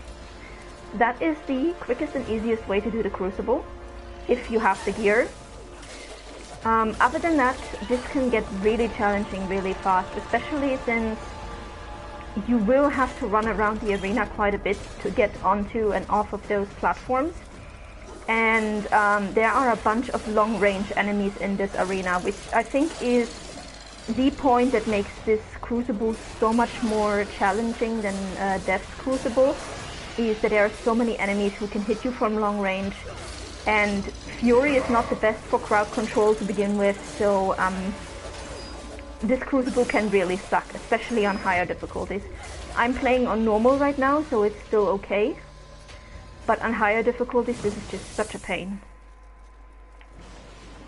Each triumph brings you closer to the pinnacle. Will you stop here, content in the spoils of your victories so far? Or will you forego these meager earnings and instead carry onward for a chance at even greater riches? I shall continue. The greater choice for the greatest warrior. And yeah, I have done the Crucible on Apocalyptic multiple times. The first time I did it was actually on Apocalyptic, and I managed to get all the way to wave number 88. I was so surprised, honestly, because back then I still sucked at dodging, even more than I do today. And the fact that I managed to get that far was amazing, but then it took me a long time to actually complete the Crucible. Now I will say this, and we haven't done it yet, but we probably should. We are going to pop a Undying Shard for the Crucible, which means that if we die, this shard is automatically going to bring us back to life. This is incredibly important because there's at least 1 or 2 waves in here that can really mess you up. And you do not want to have to redo all of these Crucible waves. You just don't. So really do yourself a favor and use your Undying Shards in the Crucible. The Undying Shard also does not actually affect your score unless you use it. If you use it, your score up until that point will be cut in half. But if you basically pop that shard and then it doesn't activate because you don't die, then it doesn't affect your score at all. In contrast to any other consumables other than a Nephilim Respite, which automatically take points off of you as soon as you use them. So really my recommendation for this is just pop an Undying Shard and then just rely on your Nephilim Respite. And whenever there are platforms like this one, just stay on the platform. Let the enemies come to you, it makes your life so much easier.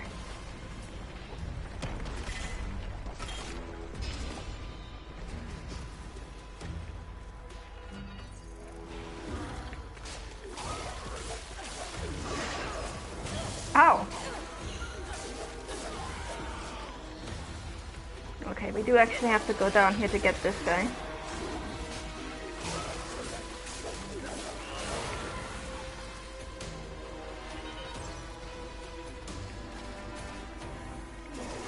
And yes, the Crucible themes are always boss themes. I think it's the theme from Sloth, Lust, and Gluttony. It cycles through those themes from every 5 waves it changes music, so those 3 I think are the ones that it chooses from.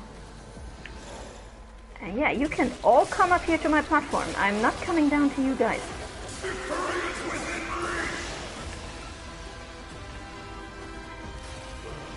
There are exactly 100 waves in the Crucible, and it only gets tougher from here on out. Unbelievable! And every time you hear him say something at the end of a wave, it means you did it flawlessly. You did not get hit during that wave. Each triumph brings you close. Or Blah, blah, blah, blah. The greater...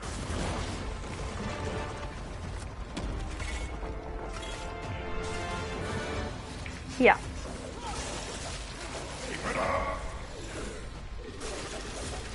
And every once in a while, this is the only difference from, or one of the main differences from the Crucible and Darksiders 2. In Darksiders 2, every wave gets harder. In Darksiders 3, you will have these, what I like to call vanilla waves in between, where you just fight skeletons and the swarm. And not any of their upgraded versions, but just their base versions, which is basically the game giving you a chance to recover any Nephilim respite that you have used.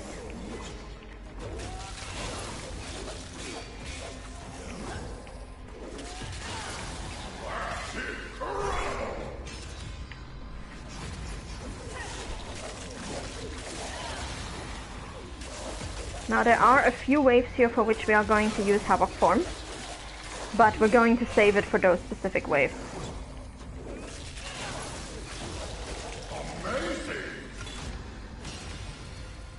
I think the first one should actually, we should be getting to that soon. I think wave 15 is the first one I usually use Havoc Form for.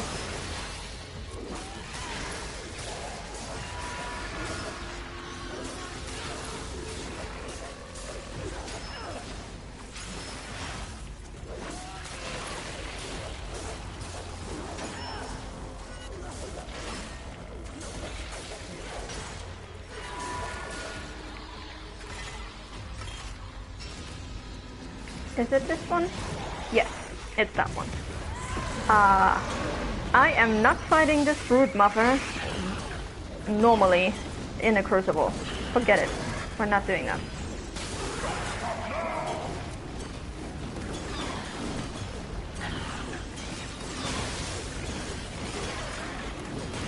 You and all of your babies can just die under my whip. Thank you. Ow! And of course this guy hits me.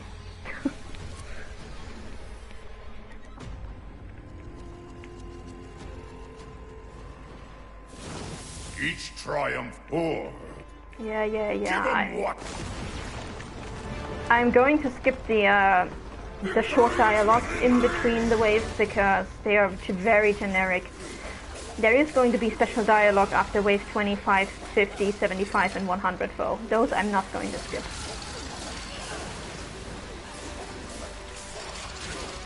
Just the generic ones really, because who needs them anyway.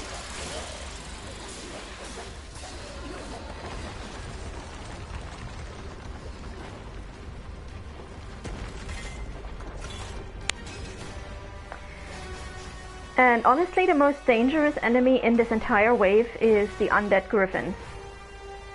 They can come at you out of nowhere, practically, and they do so much damage. I am your end. And they tend to be paired with other enemies as well, so good luck getting all of them. I think we're gonna start seeing the first one in wave 62 or something like that. We're gonna deal with these archers first. Come here, come here, come here.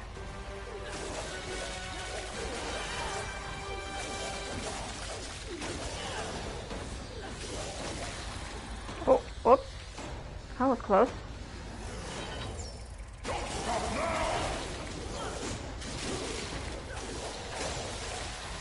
Perfect. Ouch.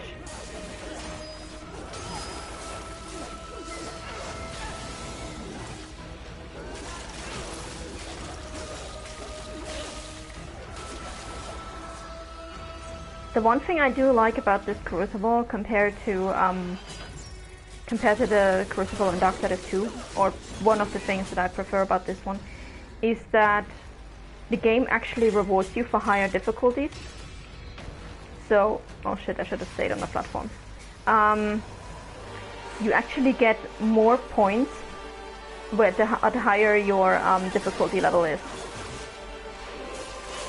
So I think with difficulty Apocalyptic, you set out with 250 points in the first 5 waves, which is pretty nice.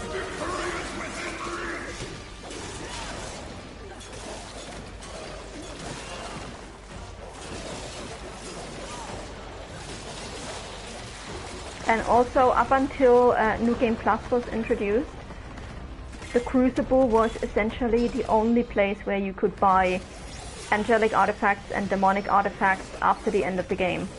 So if you wanted to max out all of your enhancements, you had to play a whole bunch of the Crucible. Likewise, if you wanted to max out all of your weapons, you had to play a whole lot of the Crucible.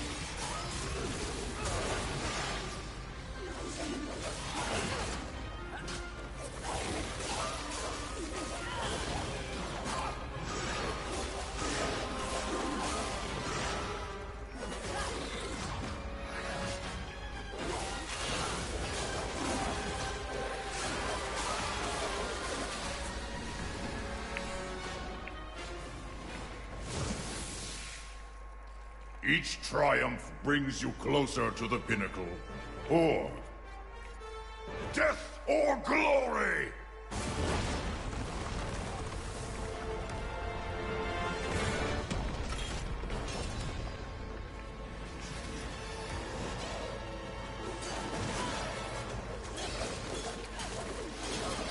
Ouch.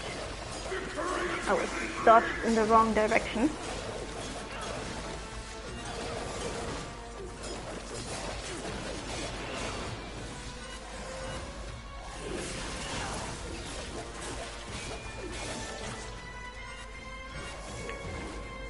You will fall.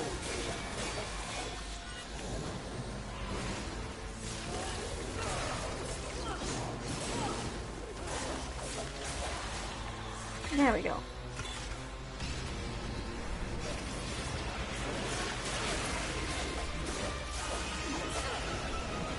Honestly, I would probably say the Crucible is my least favorite DLC for Darksiders 3. I do actually prefer Keepers of the Void, even though the enemies there are super tough. And usually at this point, if I start a new playthrough, I play the Crucible exactly as long as I need to in order to get all the armors and enhancements, and then I just don't bother with it anymore because it is so tedious, especially on higher difficulties.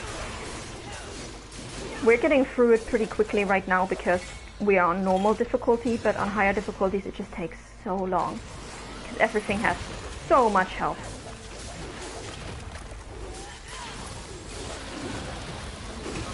Ouch.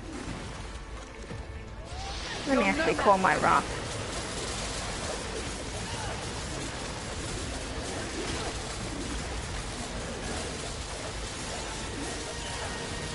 There we go. Now we get another vanilla wave, and then we get a boss wave.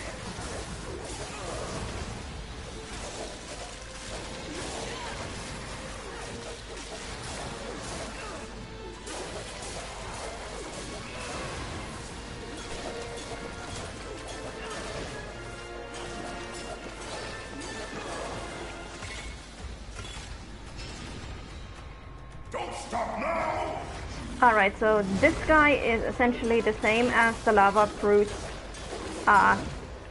in the Hollow, except it doesn't matter how far away from him you dodge when he does that attack, it will still hit you if you don't dodge at the right time. And yeah, this is Gore, Keeper of the Poison Flame. And like the lava brutes from the Hollows, he also explodes upon death, so keep that in mind when you fight him.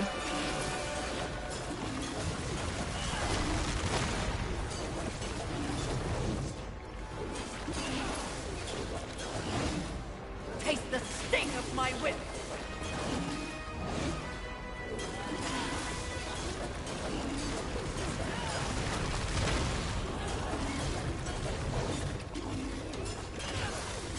Alright, there we go. Let's get away from him. Perfect. Will you stop here, or will you forge on? Wait a minute. Yes, Horseman. What is on your mind? It's just that I swear I've heard of this Crucible before, but not of you. Perhaps there is another. Rest assured, Horseman. This is the only true Crucible you will ever encounter. Any others are a farce, likely overseen by a foolish, incompetent, insufferable good-for-nothing. I'm sensing a story here. Not at all.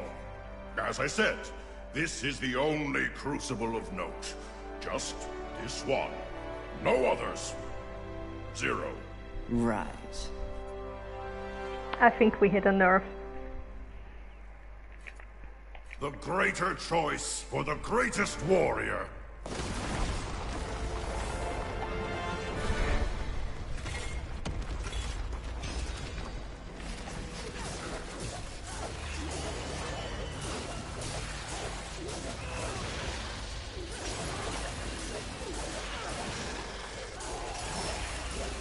Alright, come on, let's go.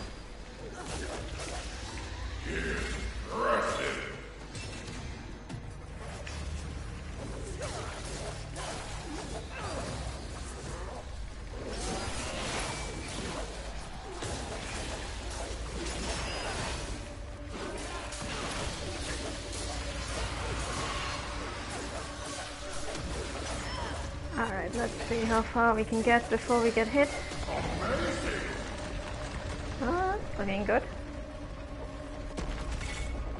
And yeah, with the Crucible you really want to play from start to finish, because in the beginning you get so few points that the first 25 waves are really not worth it. But even if you start at wave number 75, you will still start with the base amount of points. So really it's only worth it playing this if you're going to play it from level 1 to level 100, because that's when you get the good amount of points actually. After about 60 waves played is when you start getting good points.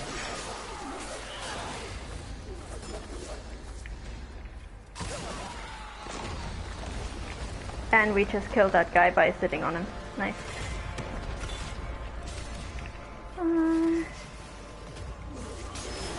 Okay, that's fun.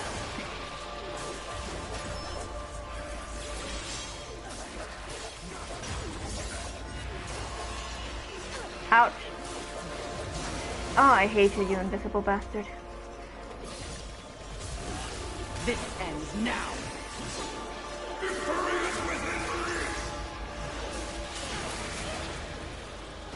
And of course, all the knife throwers. These guys can be so annoying on the higher difficulties because it's going to take up so much of your health. Just getting sniped from the sidelines.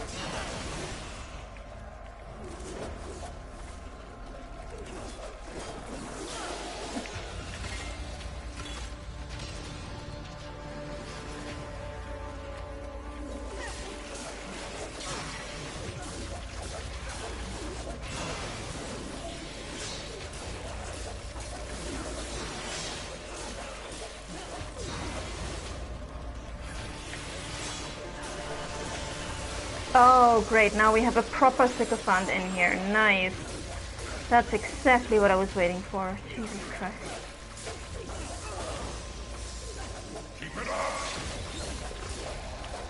Thank you. Just die already. Each or death or glory. Yep, we march on. Let's go.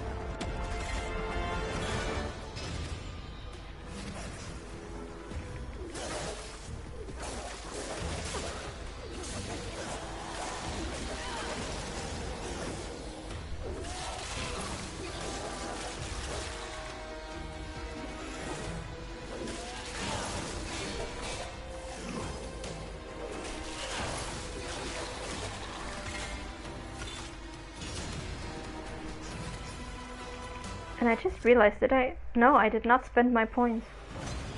I went to Volcrum and got a bunch of points and I didn't spend them. Shame on me.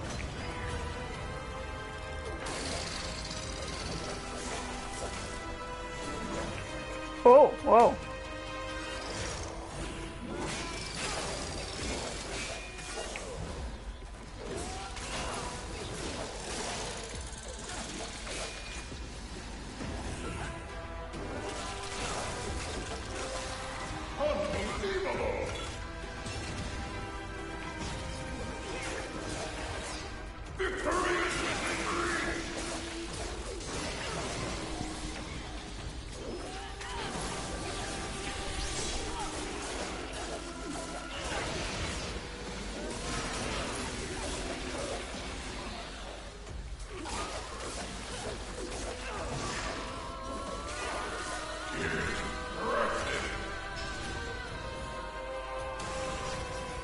Ugh, mimics. I hate them. I hate them so much.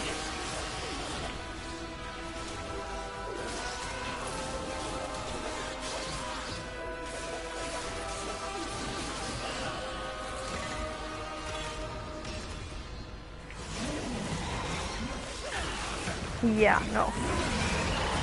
I'm not gonna waste all my time trying to kill you.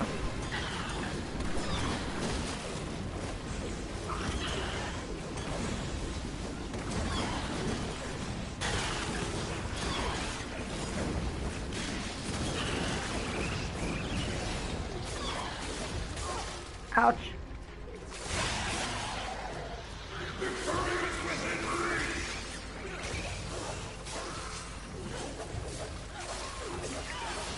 There we go.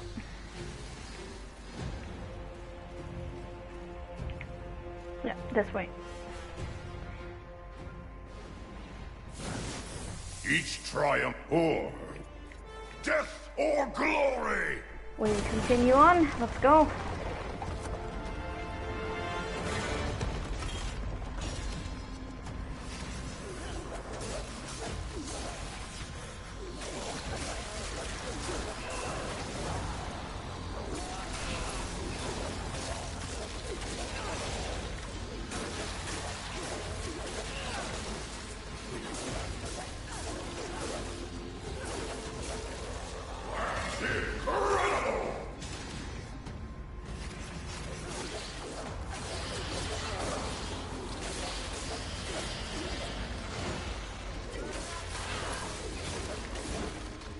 You will fall. Accursed wretch!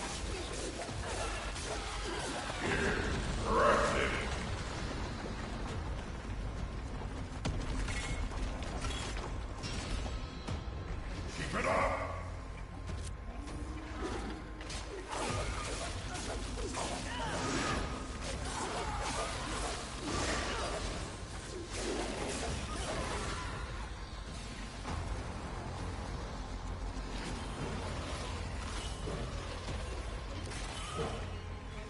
Oh great, they're both knife throwers. Awesome.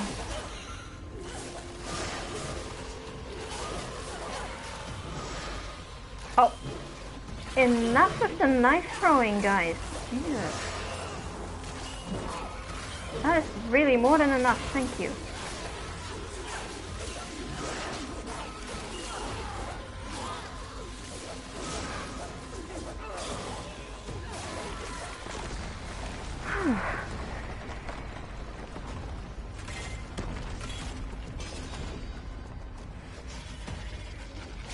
Ouch. I was like, which direction is it coming from? Because I can hear it, but I couldn't see it.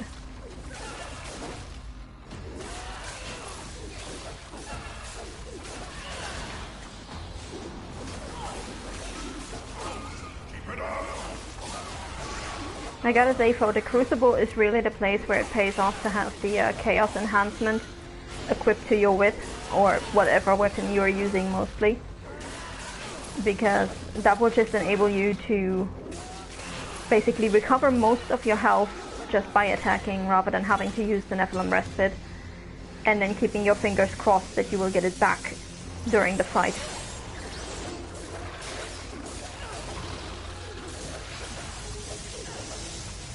Don't stop now!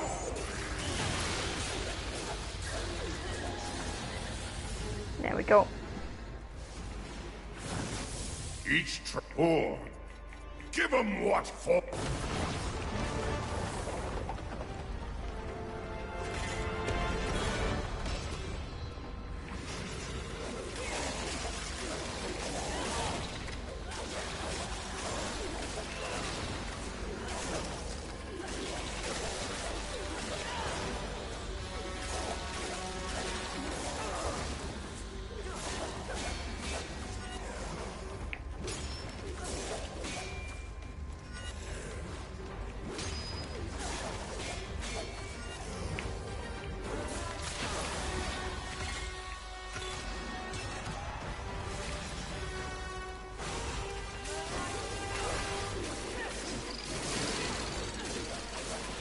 Oh, nice.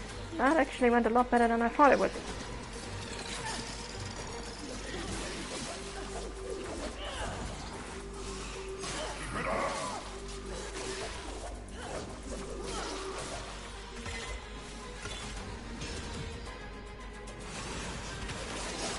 Oh, and I have two of those, seriously?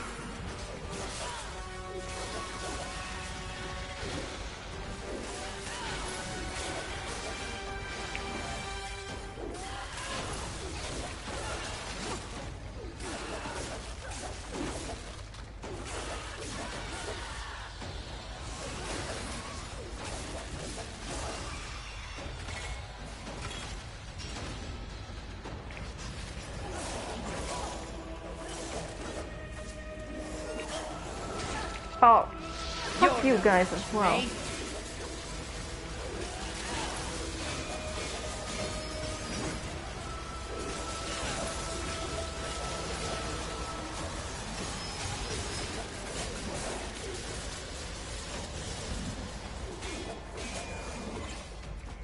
Seriously, another one of these blocking bastards? Oh. Why? Game, why?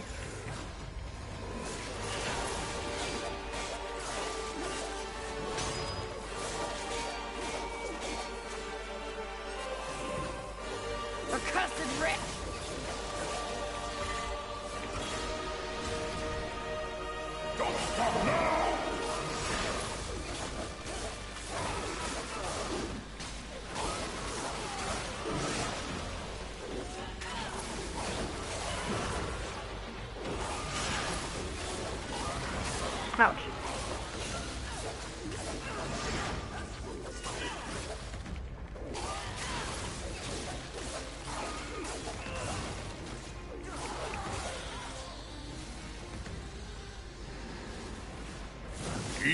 Or the great.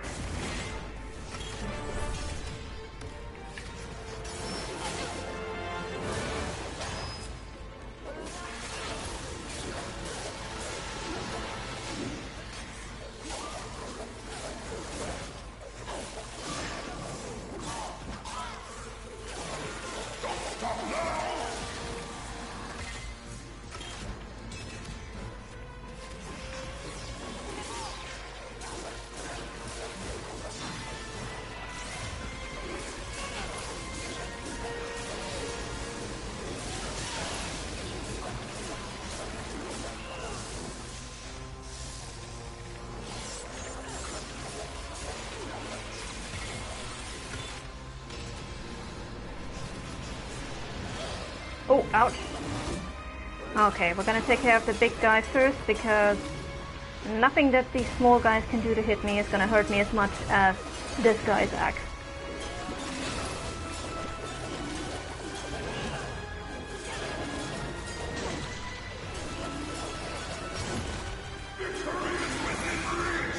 Yeah, let's get out of the raid, shall we?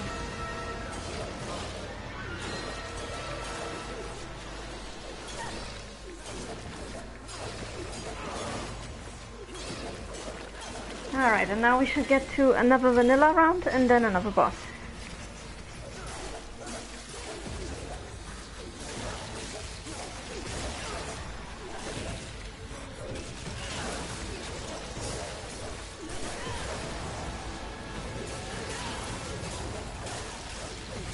Oh, thank you, Satrigo. Alright. Sherhal the Shadowkeeper, or actually Shelob's little cousin. Basically a reskinned harvester whose taunt attack does massive damage, so we're going to do our best to avoid that. Which is actually hilarious, because with the harvester the taunt is... Oh wow. Wow, really? Did they adjust the damage for this? Wow. It used to do so much damage, this attack. This taunt. To the point where the taunt is actually the most dangerous attack, which is hilarious, because with the harvester, like the normal harvester, the taunt is completely harmless. But with her it actually does some damage.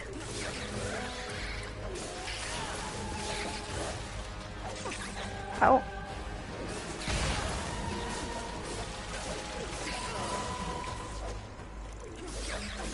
I hope nobody who's watching this stream has arachnophobia.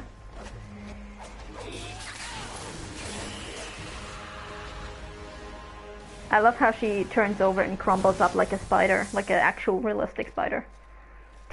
Will you stop here, or will you forge on? The other crucible.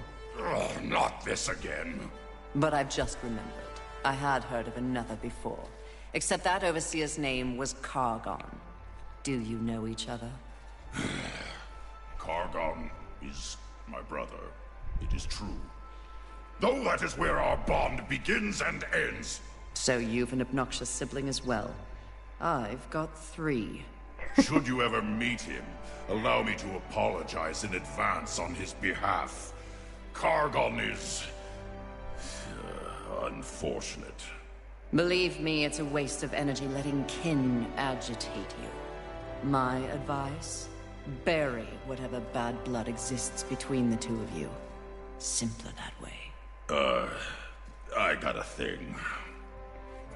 This is great advice coming from the woman who was initially so pissed off at war or so not caring about her brother that she left him chained at the feet of the council, and War was basically like, Fury, I don't know what I did to wrong you, but please believe me. Like, Fury, I don't think you're the one who should be talking about burying hatchets, but okay, let's continue. The greater choice for the greatest warrior.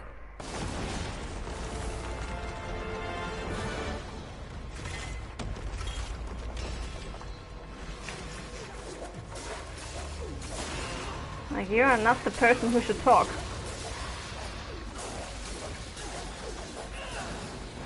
Ouch.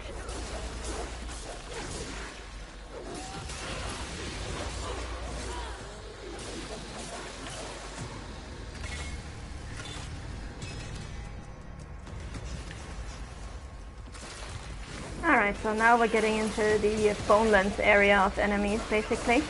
Which means we're also going to be seeing some angels soon enough. There they are. And this is where it gets kind of tough. Like, everything up until now has been pretty easy.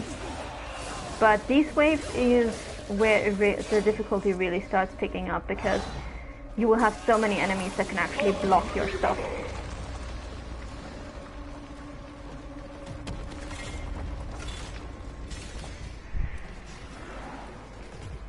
Come up here, please.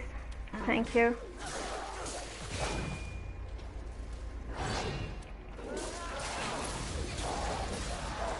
Keep it up.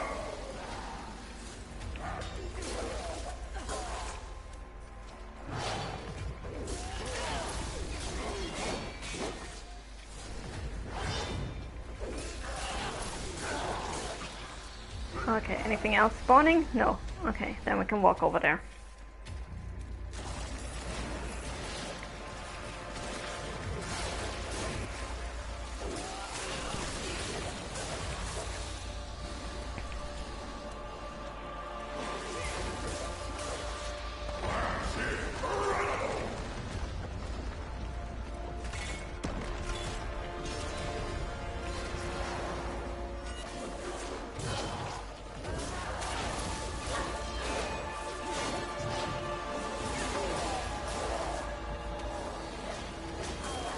Stop taunting me and start attacking me. God damn it. I can't attack you if you don't attack, because you block everything, you bastard.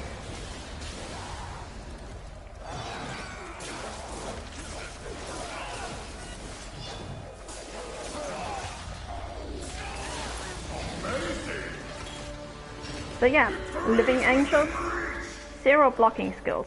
Dead angels, block all the time.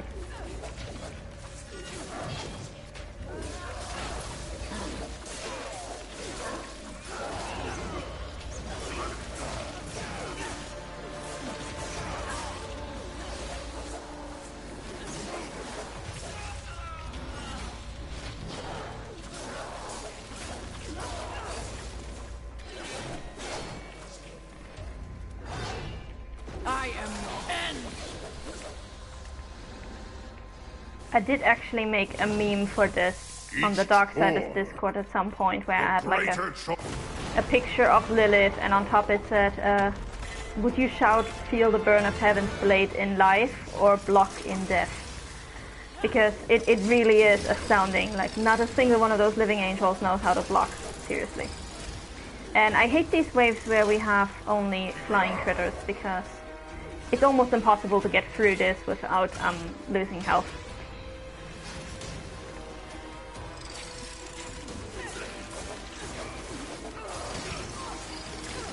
Yeah. Go away. The good news is I have Fafnir equipped somewhere, so every time one of those critters hits me, they die, so at least I don't have to bother with them. This ends now!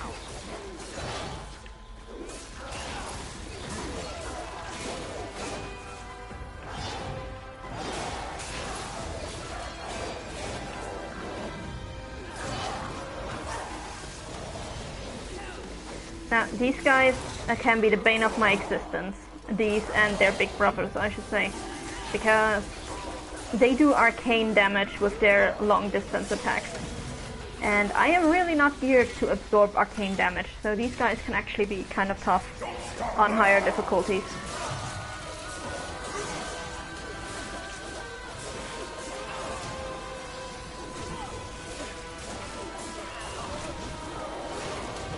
I am your end!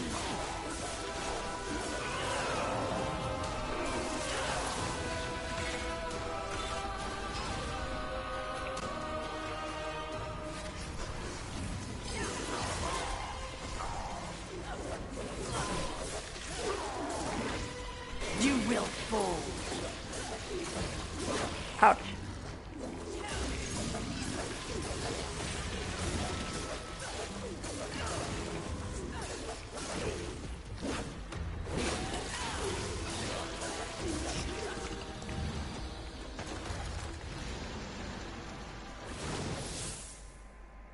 Each triad or the Blah greater. blah blah blah, continue, let's go. We still have 40 waves to go through.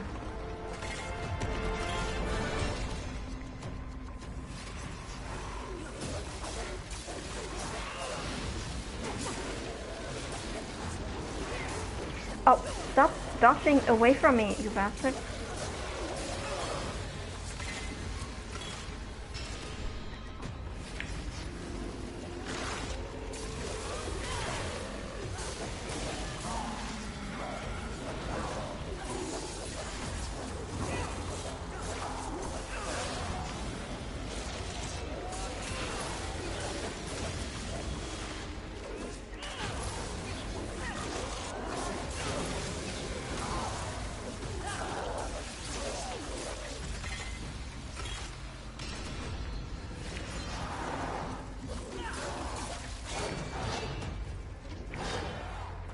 Okay, this guy is tougher than the other one, so I'm gonna try to get him first.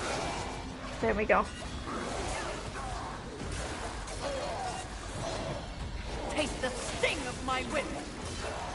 Oh, here we go with this bastard. Yeah. That's the one I meant. He does so much arcane damage in Apocalyptic, it's insane.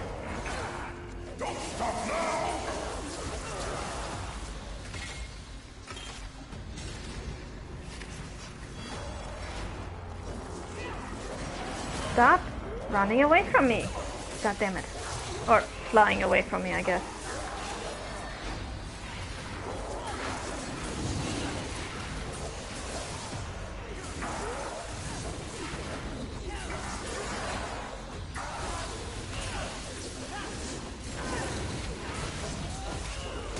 To your knees!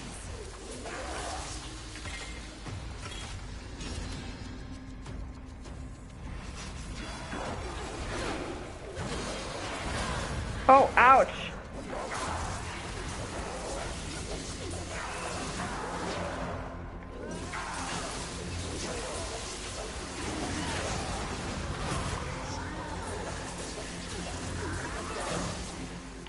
think I'm actually gonna use some fire for this guy, just to make it a little bit quicker.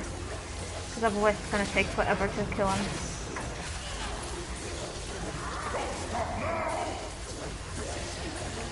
There we go. Each or death.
I am your end!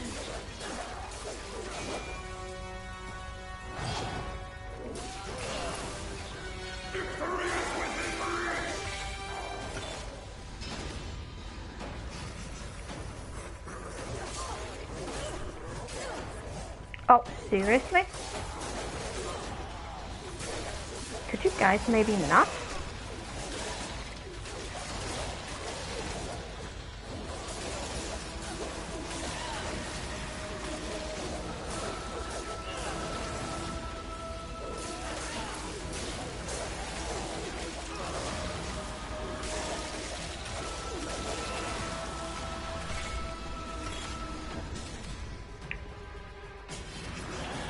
Oh, and here we go with the goddamn griffin. Oh, I hate these things so much in the Crucible.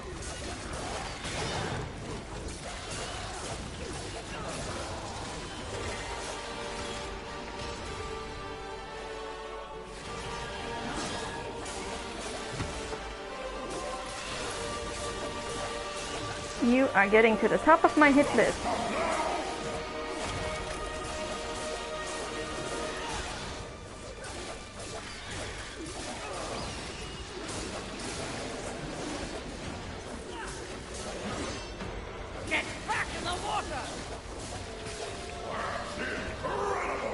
Fury, I'm not sure if you've noticed that we're in the void. There is no water. Each triumph before. Give 'em. Oh, okay, 5 more to go to the next boss battle. Let's do it.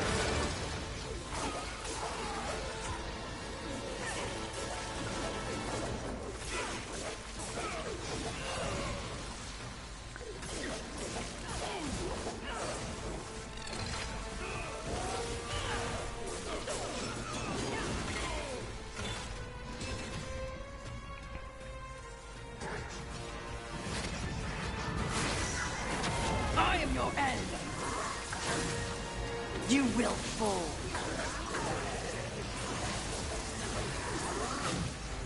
You will fall.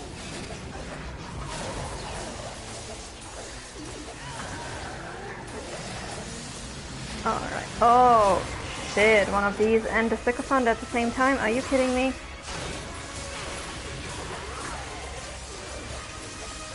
Do not want.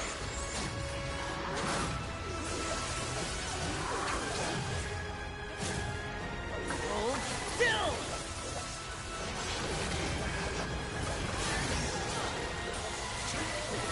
There we go. Much better. Ooh, now my finger actually hurts. Oh, no, no, no, no. No, no, no, no, no. I am not doing this combination without Havoc. No, no, no, no, no. You both hit way too hard for my liking.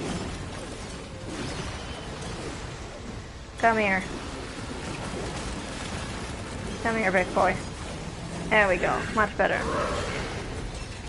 And I'm going to switch back to the Storm Hollow because we are actually going to get into a wave. This is the vanilla wave before the boss, and the boss wave this time will not just be the individual boss, but he will have a lot of flunkies.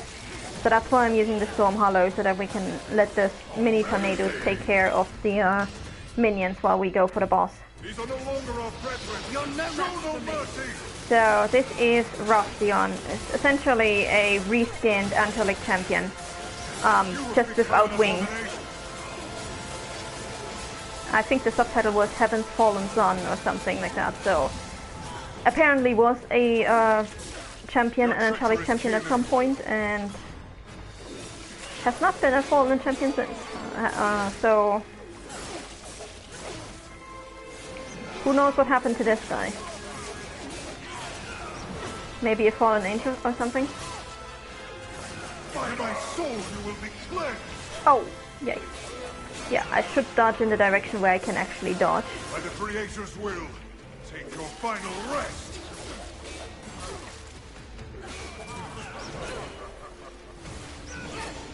Oh, are you kidding me? Seriously? Just die already. When you take your last breath, remember it was an angel who...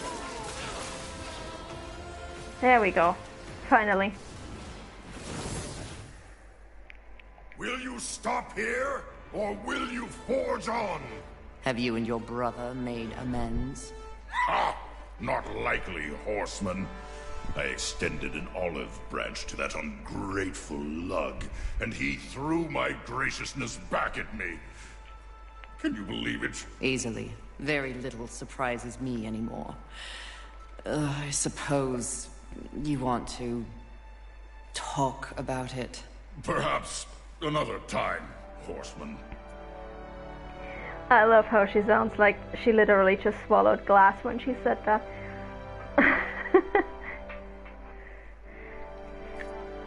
The greater choice for the greatest warrior. Like, imagine Fury at a therapist visit. That's gonna be quite possibly the worst combination. I cannot think of any other character. I think even War would be more talkative, to be honest.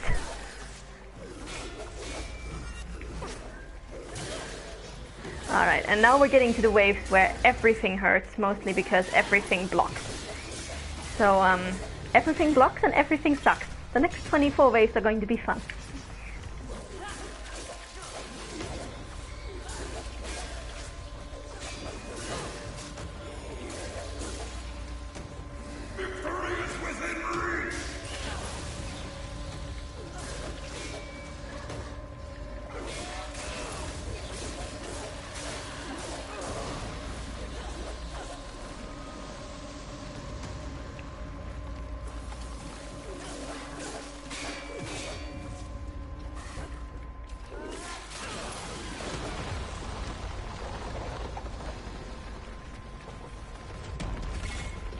Alright, here we go. Keep it up! Yes, come up here. Fight me one by one. That's what I want.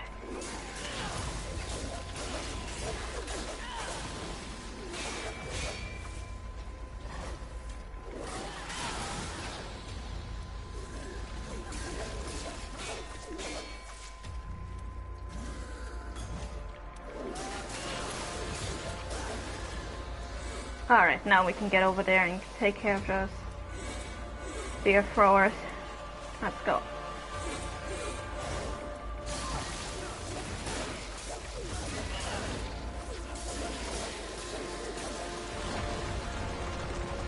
Oh. Okay, switch.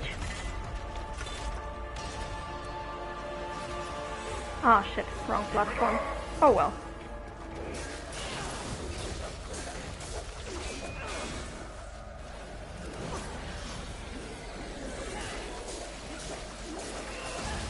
Ouch! Alright, you're starting to annoy me, so I'm gonna take you out first.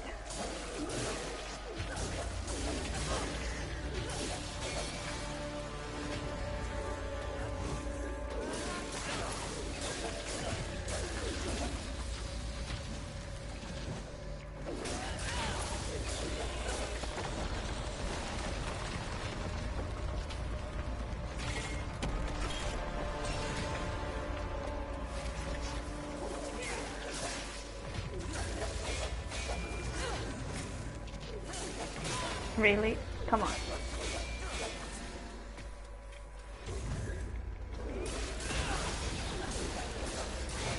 Oh good, now we've got one of the big guys. Oh, fun times.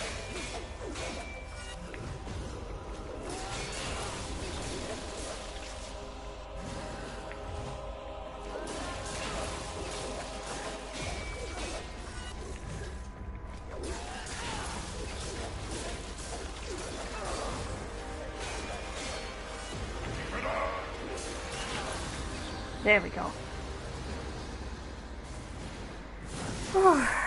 Each trot or Almost the greater there.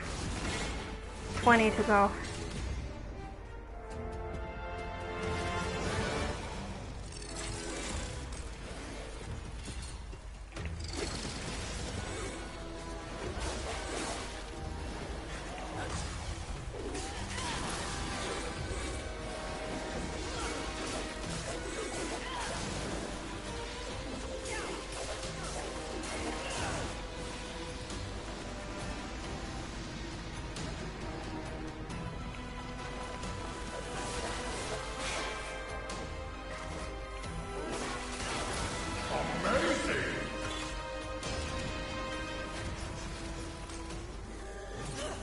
Ouch. Don't stop now!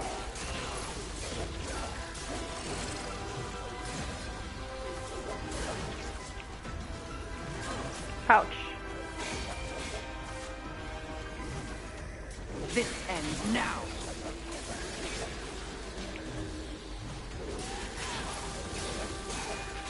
That's just what I needed. 2 of these.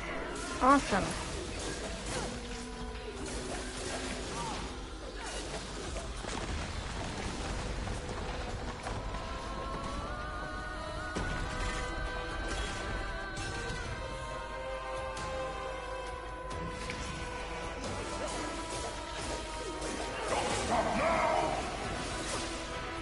Oh god, this is the wave with all the long distance enemies. Taste the Fuck. sting of my whip.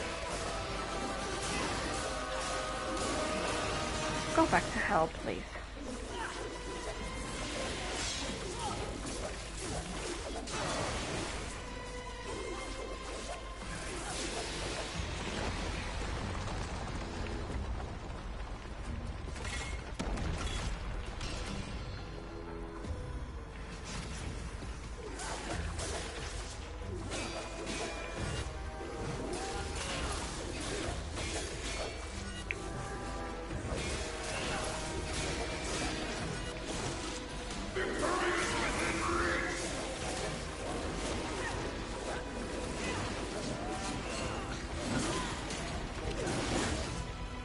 Oh, shit, one of those.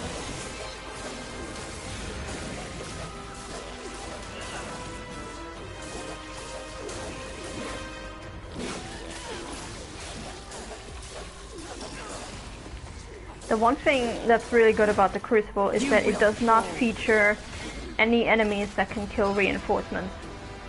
So none of the hornblowers and none of the minions that can call other minions. So that's at least one thing we don't have to worry about.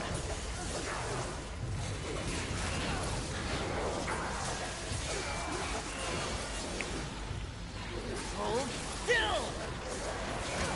Ouch. Oh no! Not another griffin! Leave me alone. Just please die already. There we go. Each or death or 15 to go. I'm so looking forward to the end of this.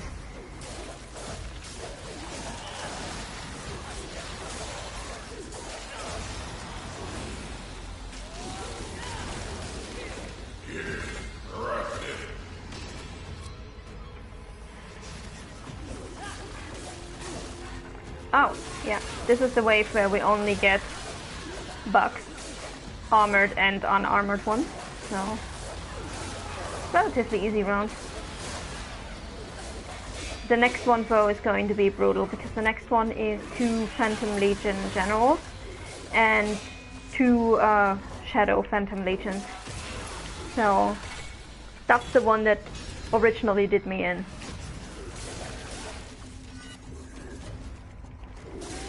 Because these guys alone are enough of a pain, but then you get to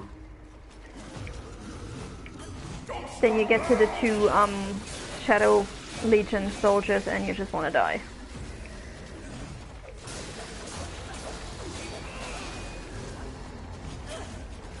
Like these guys together just do so much damage.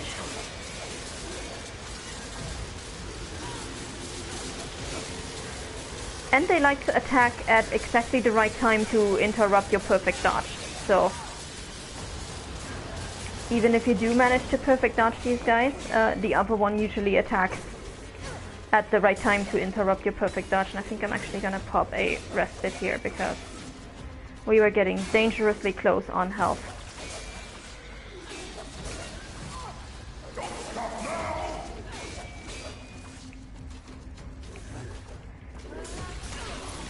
Alright.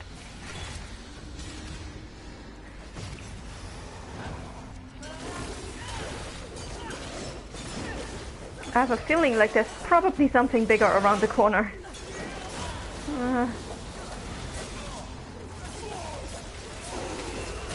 This ends now.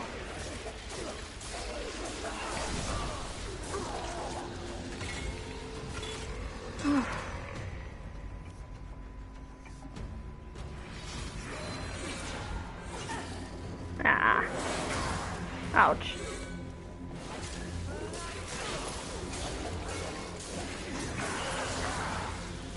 Oh no, not one of you guys. No, no, no, no. And the trauma, of course. Because this isn't challenging enough. We need something that also does the heavy hitting. Got it.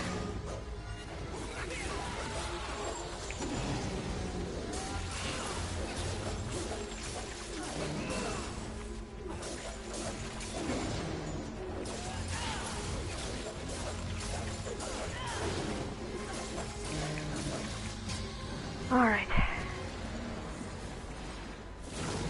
10 more waves. Oof. And oh my god, we're already at almost 3 hours streaming. Oof.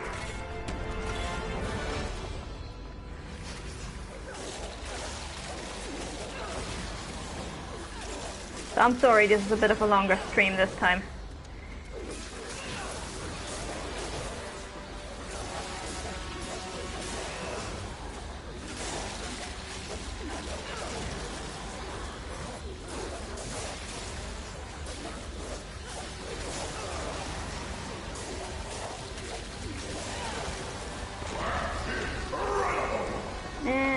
Go up here.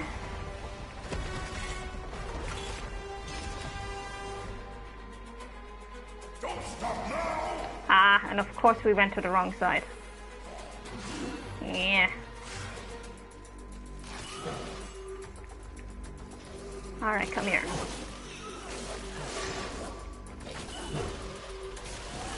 This ends now.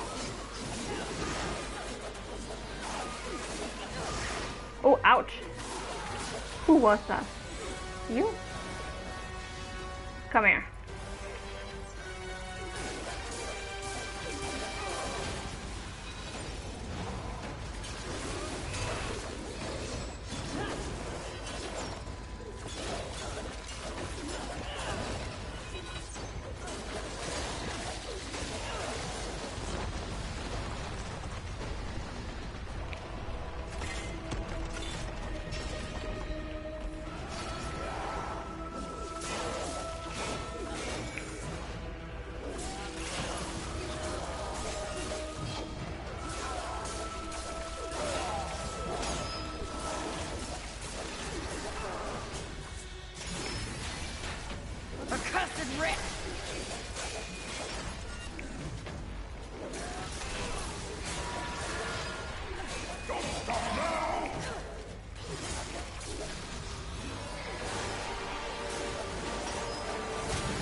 Oh, thank you for blocking that one for me. That was very nice of you. To your knees.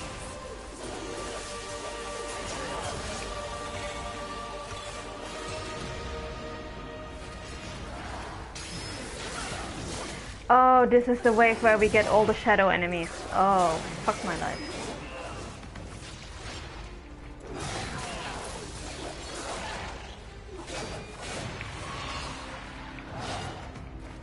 This is going to suck.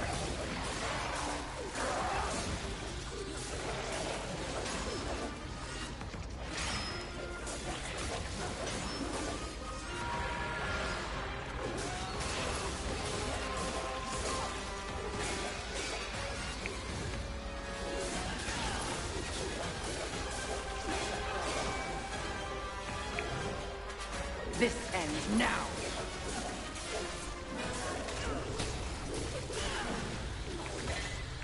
Whew.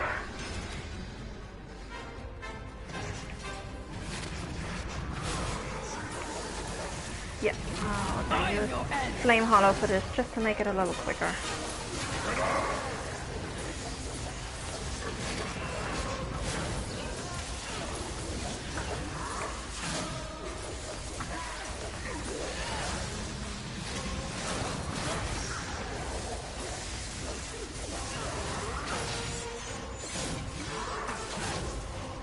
This ends now.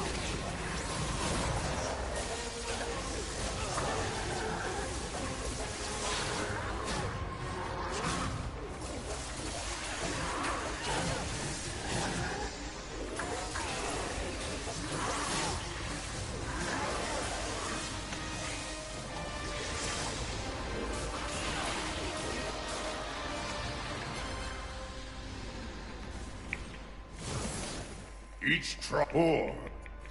Give him. Okay, nearly there.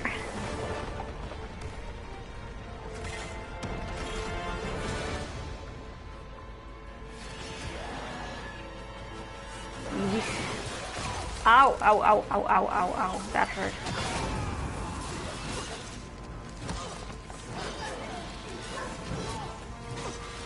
Ooh, yikes. Yikes, yikes, yikes.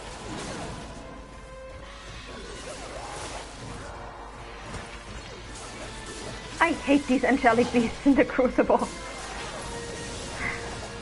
I hate them so much.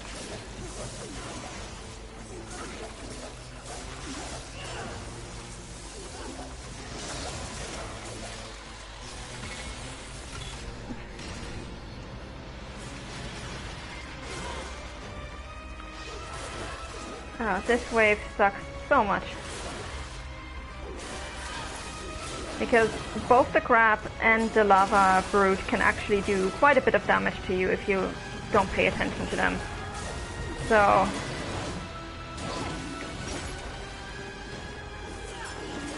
it's really choose the lesser evil here. And it's not easy. Okay. I'll die. Thank you.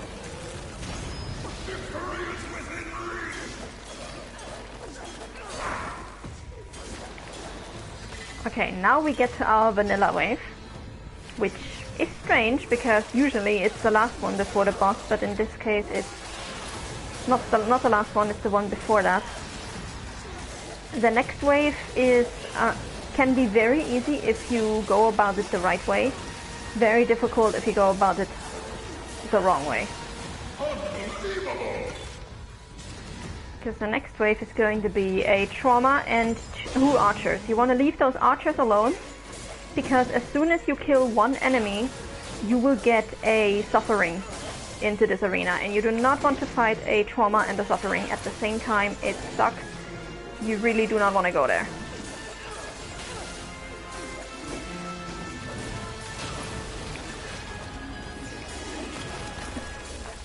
So really just take care of the trauma first, then take care of the suffering, and then you can take as much time with the archers as you want. But this is the easiest way to go about it. No, no, no, no, no, no, no, fuck.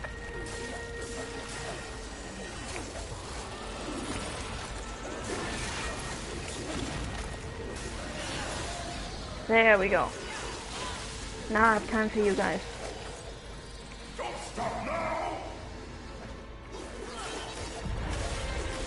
Now, the next wave is a Abraxas reskin, and just be warned that this guy has an animation mid-battle which will knock you out of Havoc form. Ooh, yikes. Oh, that hurts.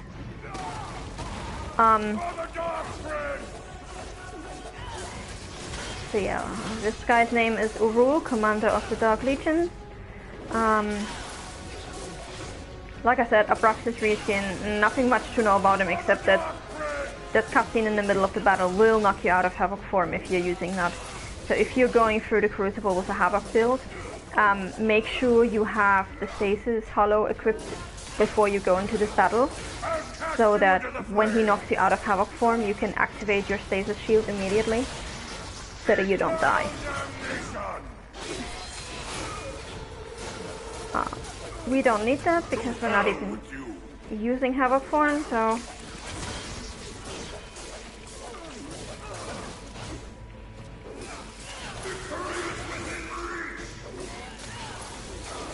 Hell has no fury. Yes. I love that line. And there we go. 100 waves, now we get to talk to Targon one more time, and then we get to the bonus boss. You've bested the Crucible and made it to the top. Here's your reward. Truly, you are a marvel of unwavering tenacity. However, one last challenge remains. Are you ready? Yeah, let's go. I stand humbled by your strength, Fury. You are truly without equal. Save, perhaps, for my master. Time to find out the hard way. His master also has an animation that will knock you out of Havoc form mid-battle, so we're gonna try to start without Havoc form.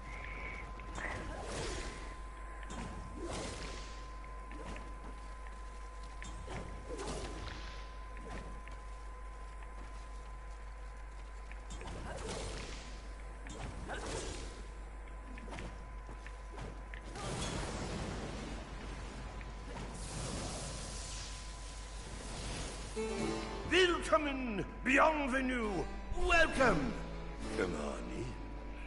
I must say, making it this far, that's worth at least a seated ovation. What say we turn this dance of death into a showstopper? Hit it, horseman! I'm a real hit maker. All the world's agree. And here he is, Wicked K. You gotta wonder if, just like Strife and War in Genesis, Fury is wondering if she's hallucinating, because what even is this guy? Now, in Apocalyptic, he hits really fucking hard, so you gotta be really careful with him. On normal, he's fine. You got trouble.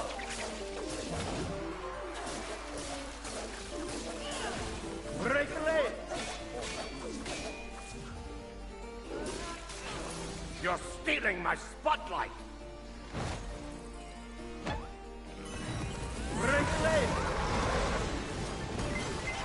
Yeah, that's enough out of you, thank you. Shame I'll have to kill you before the third act. Break a leg. You got trouble. The curtain's fall. The curtain's fall. You've got a face for radio. All the world's gray.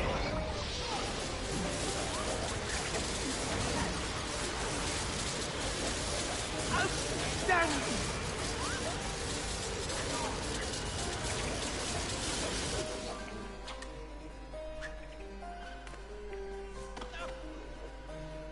Can you hear the fat lady singing?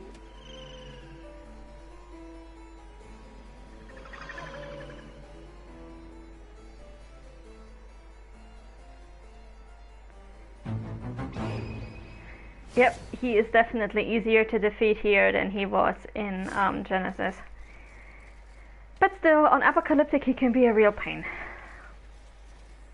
And what we get for defeating him is Wicked Adamantine, which, since the introduction of New Game Plus, is no longer that much of a commodity, because basically in New Game Plus you can buy Wicked Adamantine. But before Wicked Plus and before Keepers of the Void, this was the only way to get Wicked Adamantine, playing through all 101 levels of the Crucible. It was such a pain. And now here we have Targon and his brother Cargon, whom we're going to meet again in Darksiders 2. He is the keeper of the other Crucible. Astounding! Even I would struggle to defeat Lord Killington on my best day. Yet here you stand, the victor. I am in awe. I will admit, despite my misgivings, this was quite fun. I thank you for your challenge, Overseer. I've spoken to Cargon, and I think we may well combine our efforts going forward. To improve the Crucible? Indeed. You horsemen have shown us that we need to reform the arena. Turn it into something that would discourage even the mightiest of warriors. Something that perhaps even we could not complete. I look forward to passing your new test. With ease, I might add. Until then, Overseer. It may not be ready for quite some time. Years even. Thousands of them. But when it is, you'll be most welcome to test your mettle, if you dare. This is why I'm saying I'm worried for what will happen in Strife's game. Like, if there is a Crucible in Strife's game and Targon and Kargon do combine their efforts, that Crucible is going to be difficult as fuck. And I do love the little nod that the developers put in there. Like, it's not gonna be ready for quite some time. Years even. Like, please guys, do not expect us to put out a new game, like, just a couple months from now. Like, if there is going to be a new game, it's going to take a while. Care to give it? I don't actually want to The Crucible get is in not there. with ore. You can continue to take a look. Yeah. I just wanna see what he has to something that offer. interests you. Oh, I didn't buy these yet on this save. Okay. So this is essentially enhancements that enhance your hollows. They are not really all that worth it though. Sometimes I buy the stasis enhancement and I put it into my stasis hollow. There's nothing really lore relevant about them either, so I'm not gonna bother. But yeah, you can basically buy one enhancement per hollow if you want. And of course the armors, and if you do find yourself in need of more, you know, chunks of adamantine or angelic artifacts, you can buy them here as well. Although now that New Game Plus is implemented, that should no longer be necessary. Alright, not interested. Very well. Cool. Let me go back, please. So now we only have 2 fights left. We have to fight Pride, and we have to fight the final boss, and then we're going to be done. And then next week we can start with Darksiders 2. Bested wicked Killington, have you? And to think, I underestimated a horseman. After all this, you bet against me? I have a gambling problem. Yeah, to say the least. He was a most unusual foe. What's his story? We all have our secrets, horseman. His are larger and more sinister than most. For another time, I think. Your discretion bores me. Someday I'll break you of the habit. A most charming threat. Very well. Greetings. So yeah, Please take your time. that is all we ever find out about Wicked Killington. His secrets are larger and more sinister than most. As for a favorite boss aside from Wicked K in the Crucible, yeah, probably Rastion.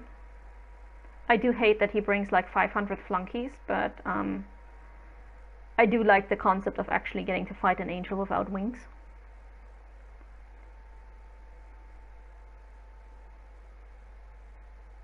Especially since the Angelic Champion wasn't using them for anything anyway, so... Alright, so now we're teleporting back to the North End, which is where we are going to fight... Oh no. Shit. The South End is where we need to go. Fuck. What would you ask of this humble merchant? Okay, so we're going to have to go Will be through a fun few for enemies both before of we can us. get to As you would. Farewell for now. before we can get to Pride, because I don't want to have to take another Serpent Hold.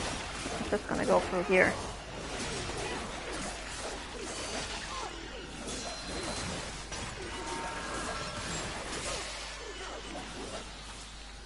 Okay. And I'm not gonna bother with doing these one by one, not now that we have upgrades. Now we can actually afford to take on all of these guys at the same time. There we go. And we still have our Undying Shard, because we did not actually die, which is great. Because Pride has a shield around herself during the second half of the fight. And that's not going to be any fun at all. Pride is also, according to the art book, the oldest of the sins. So she's the big sister.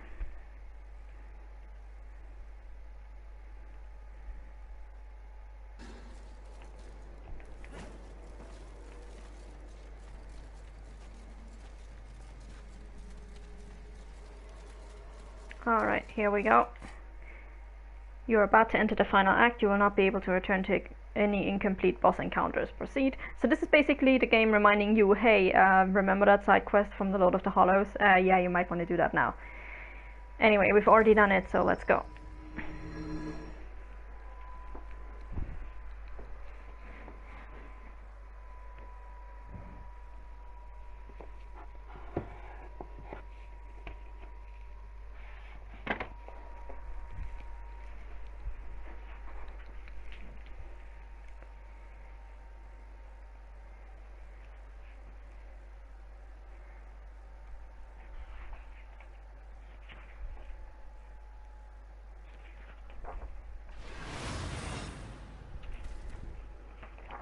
Alright, and if you have not defeated all enemies, that door over there will just be closed. Now I'm really sorry that we don't get to spend more time in Iris, because this place looks like it would have been a heaven for platforming with the Storm Hollow. I'm so sad that we only get to spend like 20 seconds here.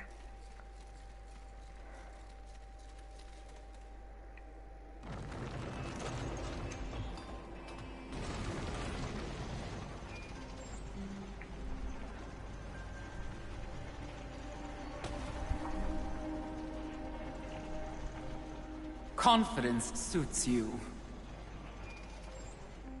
When earned, yes. You are proud. See, I never understood why pride was considered a deadly sin. The power you feel now after having completed an arduous task, isn't it empowering? You've shown great promise, done exceptional work. Don't you deserve something for it? Perhaps, but not from you. Before you make a tragic mistake, I'd like to make you an offer. You've seen the world. You've seen the state it's in. You're smart enough to know that someone somewhere has lied to you. There is no plan. There is no balance. It's all lies. But imagine if it were true. Imagine if you and I truly set out to give the world direction, order. Isn't that your true purpose? We could be the force for balance the world deserves. We could be greatness.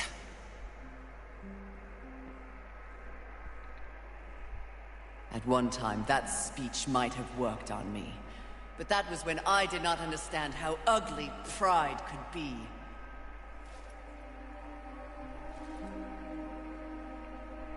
Thank you for your generous offer, but if this world is to be fixed, neither of us will be the ones to do it.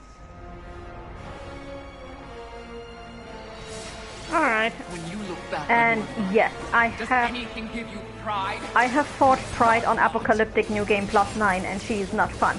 As a matter of fact, she is one of the few enemies on New Game Plus 9 Apocalyptic, or on any New Game Plus Apocalyptic, where I will just pop a fortification shard, just in case, and go in with Havoc form, because he is such a massive pain, especially the second half of the fight.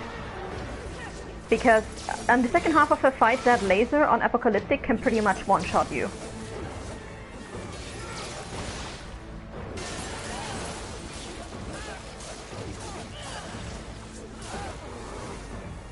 Nothing you will accomplish in your whole miserable life will compare to that which I have built.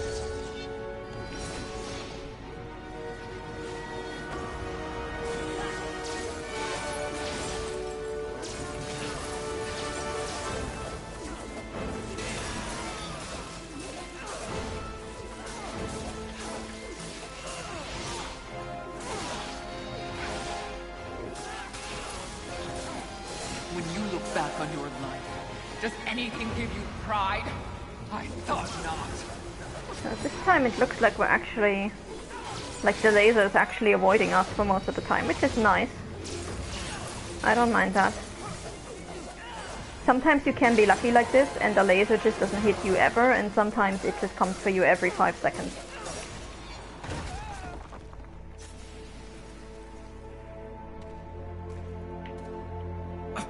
Did you speak to the Lord of the Hollows? He knew. He too was proud. Tell me about the Council. Your so-called masters are infected with pride. They serve no balance. Who do you think released the 7 from our prison?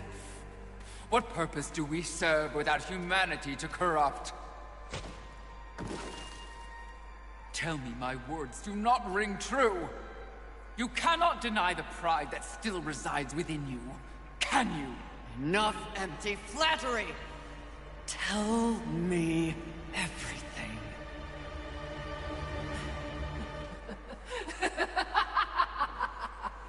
You already know everything, mistress. The great irony here is that for once, your enemy is right. You should feel pride, but you do not. You only feel fear.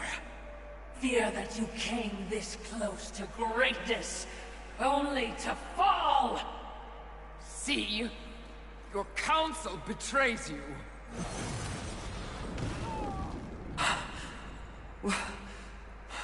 Watcher? Always so pretty. I used to be so jealous of you, sister. Envy. No.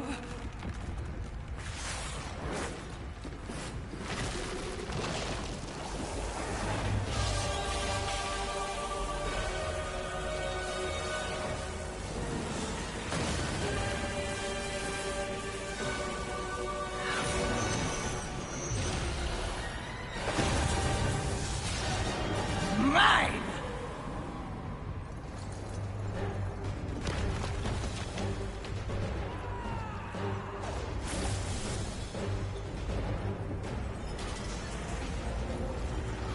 Yeah, the Watcher betrays you, go figure. Everybody who played Darksiders 1 is going to be really, really surprised. It was all true! Yes, all of it. I envy that ignorance. Bliss, is it not? You know what else I envy? Your power. And thanks to our mutual benefactors, that power is mine! Also, I don't even think the Pride scar looks all that bad. Like, they made such a big deal of it.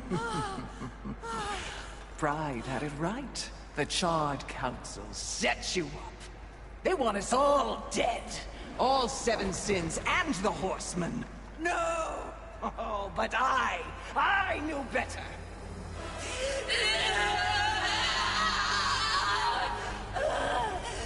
Jealousy smells jealousy. I took the form of a trusted servant, and you, Horseman, became both my sword and my shield.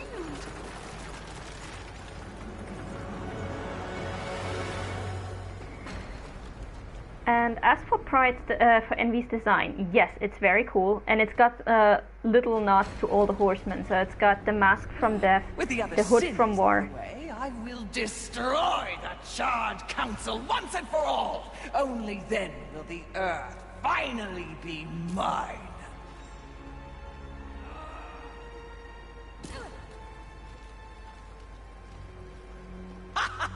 Pride goeth before the fall.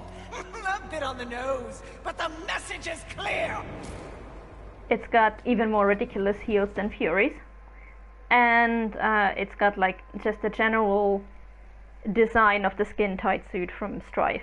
And when we actually go to fight her, she's also going to have a sword, 2 scythes, and 2 guns. like Fury's brother, and the only reason why she's not imitating Fury's whip, or at least I think that's what the point behind it is that the weapons basically represent not just what Envy is jealous of, but also what Fury is jealous of, the power of her brothers. And so yes, the Council wants the Sins dead, they want humanity dead, they want the Horsemen dead. I love this cutscene. You snore. Maybe it's a broken nose.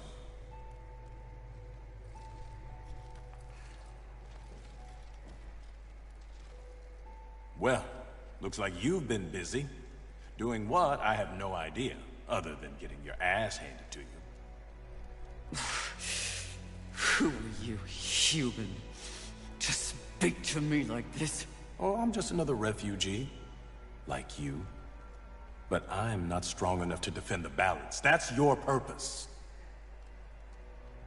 I have learned that I am weak. Well, maybe now you finally understand how all humans feel. Pulled into a war they never asked for. Left to their own devices against forces they cannot possibly understand or effectively fight. All of humanity has been betrayed. And yet, they still fight on. What about you? I strayed from the path. I have been jealous. I have been wrathful. I have been lazy. Worse and more. All the things the seven sins stand for, and I have paid dearly for it. So in other words, you have lived. Yes. Good then. You're finally alive. And with life, there is always hope. Hope? I was humbled in my battle with Envy. No doubt she's on her way to destroy the Charred Council, even as we speak. And I remain stranded on Earth, so when you speak of hope, human, I cannot concur. All hope is lost. No. Haven is built on hope. Come, speak to Ulthane. You'll see.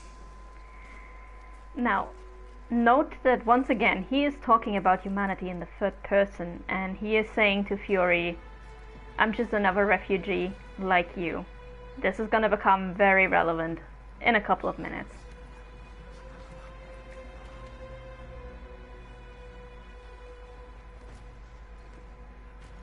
And also note that we have no idea how much time has passed in between this and her fight with Pride, and it doesn't look like Jones actually left her side while she was unconscious. Like, has he been sitting there the entire time since they brought her to Haven, just waiting for her to wake up? I would like to think so.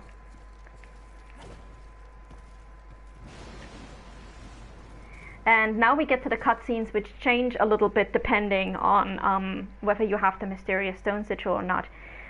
If you have the sigil, this cutscene will be slightly longer than if you don't. And basically the entire part where she breaks out the sigil is not going to happen if you don't have the sigil, obviously. Why did they help me? That's kind of what humans do. And the fact that you sent more than a few survivors our way didn't hurt. All for naught. We didn't pull you from the rubble to quit now. Envy holds the power of the Seven. Your betrayal can be seen on your face. Left for dead like some useless, discarded thing. But it is not over. Here, take it. A gift from the Lord of Hollows. Deserves to be in stronger hands than mine. You know not what you offer, Horseman. You cannot be serious. It's important. Clearly, I'm not worthy. Don't you want it? This was not meant for me. The Lord of Hollows knew whom he was choosing. His faith will not be questioned. Not by me, anyway. What? This milestone should be acknowledged. If you won't do it, I'll do so for you. A reflecting pool? Aye, with a few adjustments. But it's only meant for you. Will only take you to your heart's desire. I desire only to finish what the Council began. Find your resolve, Horseman. It's all you have now. And it is what you need if you're to stop envy and unseat your former masters.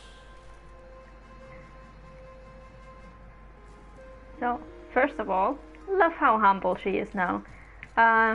Secondly, judging from his reaction, Ulfane was tempted to take the sigil, but eventually didn't. So you really gotta wonder what that thing actually is. Now, What would you ask of this I think we have one more set of artifacts to buy. Yes. I knew you couldn't resist. So we're gonna do one more round of upgrading at An Ulfane, excellent choice. and then we're heading for the final battle. As you wish. Do make sure they scream, horseman.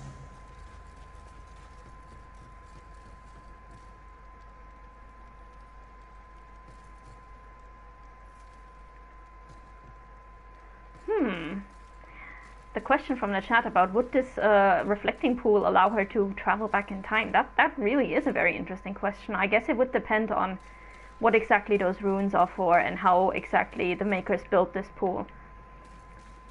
Come and begin your preparations. I bid you good luck, Ryder. Oh, thank you. Good luck, Fury. Whatever happens, thank you for everything you've done for me. This is gonna be so heartwarming in a few minutes. Thank you for fighting on the right side of history, Horseman. Humanity won't forget this. This is it. I hope you know how much this means to them. Good luck, Fury. Whatever happens. Well met, Fury. All right, Aiming to lay down a mighty hurt, are we? Oh, we can actually upgrade our whip a little. Nice. Now, you're even deadlier. Anything interesting? All right. Let's see what I can do for you. Yes, let's see what you can do for me. Oh, oh, what beautiful havoc you'll wreak with that. Some of my best. Oh, oh, what interesting. Bests and blessings to you, Fury. Alright, time to use this super special reflecting pool that Ulfane has been building for us. The reason why I said I wonder how long she was out for was because if you go to this place just before the battle with Pride, this pool is still in very, very bad shape. But now we get here and it's all pristine and it's got runes and it's all masterfully crafted, so maybe that's just a gameplay thing, but I'd like to think it took some time before she woke up. Anyway, let's go fight Envy.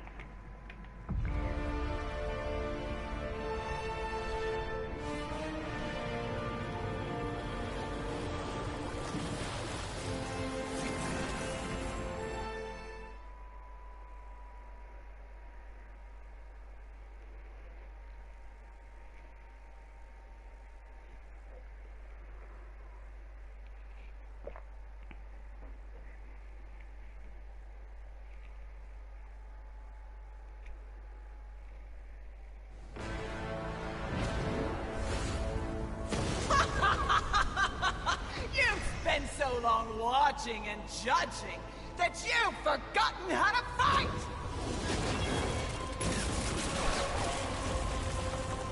You dare attack this holy sanctum? I do! I dare! Because no one else ever has! And that makes this even sweeter!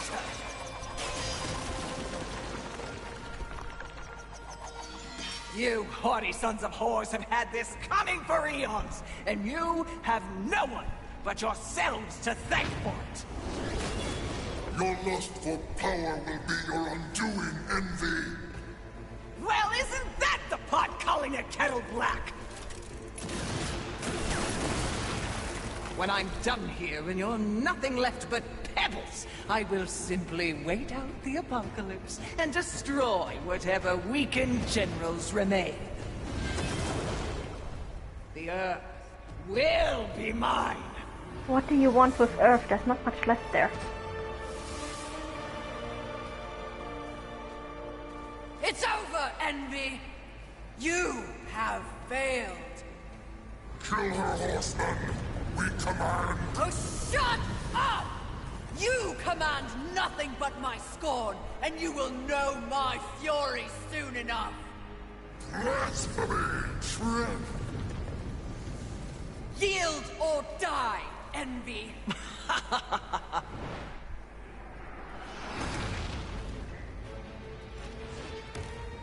Seriously? No, but it was worth a shot. Go get him, Fury. So yeah, Envy, the covetous queen.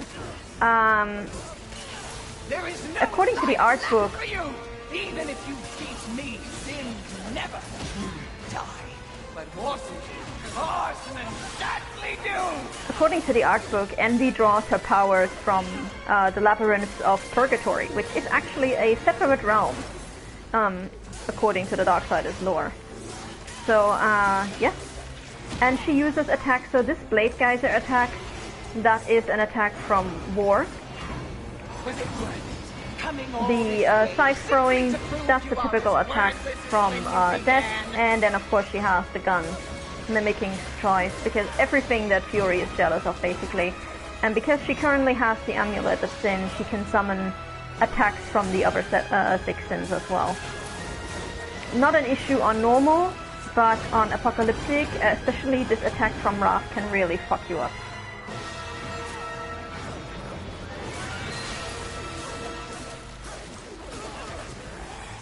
You are no better than I.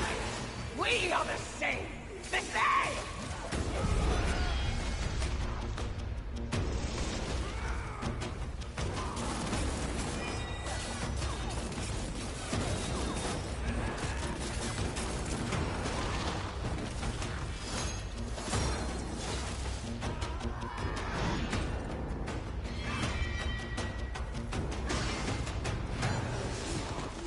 No! It was mine!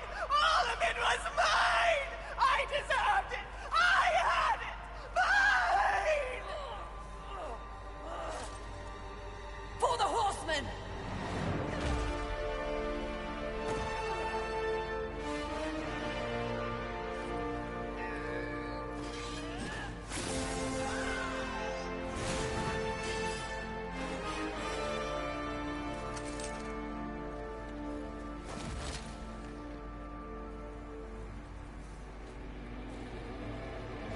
Wow, she is so dead, her scarf clipped through her head.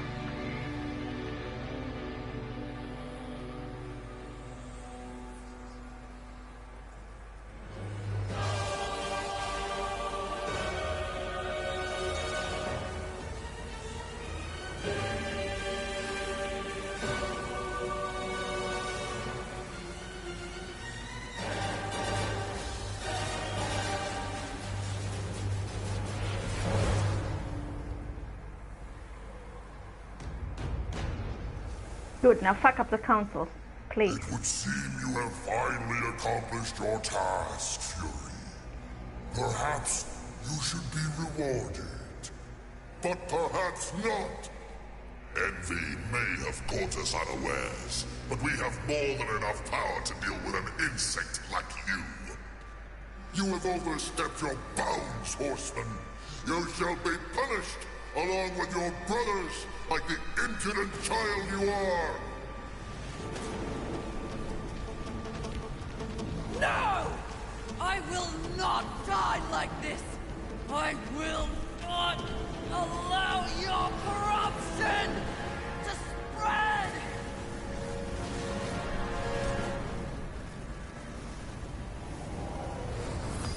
Stop!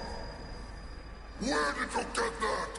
Deliver that unto us. No. No. I don't think it was made for you. Besides, Feels pretty good. Such arrogance! Such gall! No, that would be pride. This is truth. And the truth is, this can destroy you! You'll never find out, wretch! So obviously, if you don't have the sigil, she never pulls that out. You just get this cheesy no. The cheesiest no that ever knowed.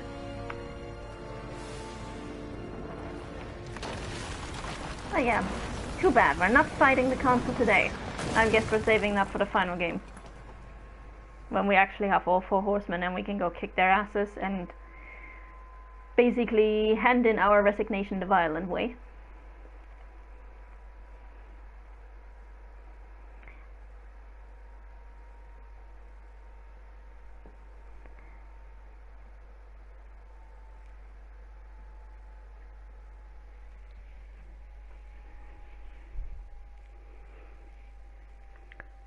And if you thought we were done with the plot twists, we are not. There is one more waiting for us here.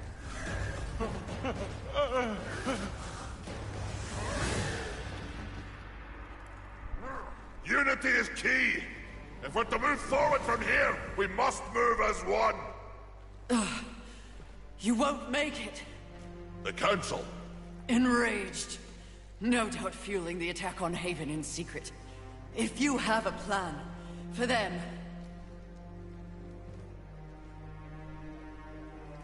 The time is now. Heaven, hell, the Charred Council. They wish to see them annihilated. You know this, but perhaps you don't know the reason. Even before the apocalypse, why were your lives so hard? Because you were created for a great purpose and left unprotected. So those who fear you have set out to destroy you with false promises and wars and sin that they blame on you. They all fear you. That fear can be used against them. Humanity can win this war. Look around you. This is what's left of humanity, and we are in no shape to fight a war on the scale you suggest. No. You must hide. From the eyes of heaven and hell? The Council?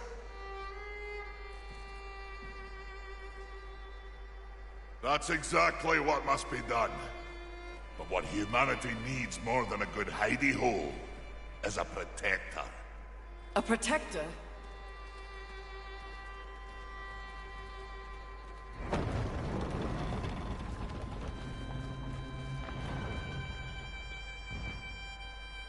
This music kills me every single time.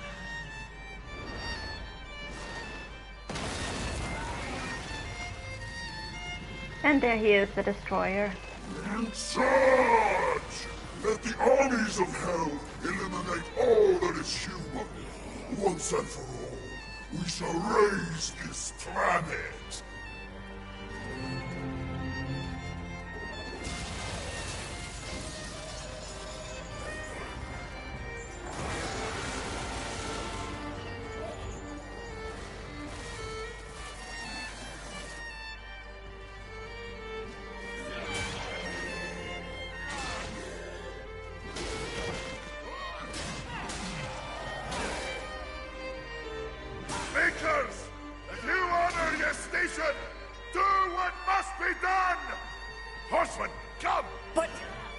Will buy us the necessary time to shuttle the other humans away. Away? To where? Not back to the Council Chamber. What sort of a maker would I be if I built a doorway that only connected 2 places, huh? Your heart's desire, horseman. A safe place for the poor unwanted.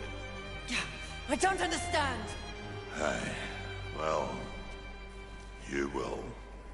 Sadly, you will understand it all as you travel with them. Me? They are in need of a protector, and you need a new purpose. Am I wrong?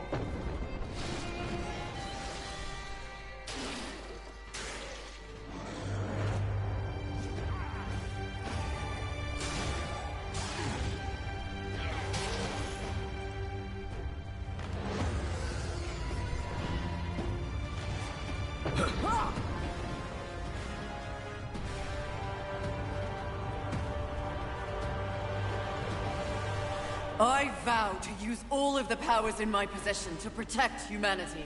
And one day, we will set things right. Together. And Uthane, my brother, War, is an innocent in this drama. If you ever find an opportunity to assist him in any way, I would ask you to do so. I will. we have come a long way from I do not know nor do I care Thank what you, War did or Maker. did not do. May our future be one of justice. Aye. Safe travels, horseman. And this is actually going to be relevant in Darksiders 1 because he does end up helping War in Darksiders 1.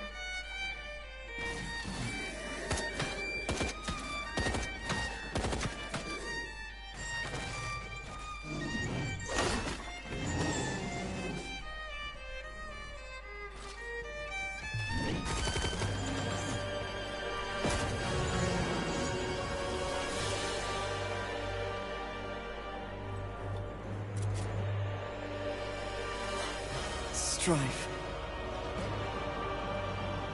And now we know why he always referred to humanity in the third person.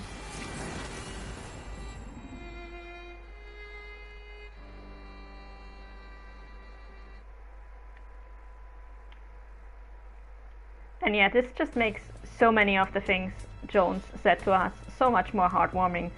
All the way from the gentle ripping at the beginning of the game where he was like, hey horseman, or horse lady, or horse person, all the way to him thanking her for saving humanity. So yeah, that's the main story of Darksiders 3. Now I'm going to skip the credits, and after the credits there's a little stinger where we get to hear Lucifer and we get to see Lilith. And the ending, the stinger actually changes depending on whether you have the Mysterious Stone Sigil or not. If you don't have it, Lucifer basically is just very amused with Fury's effort and not worried at all. If you do have the sigil, this is what happens.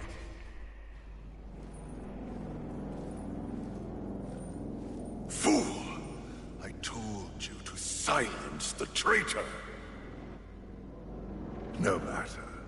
The young one remains unaware of the power she possesses. The Council will deliberate this turn, and they will send War to Earth. A mistake. The final seal will be broken, and I will revel in the chaos. You may go.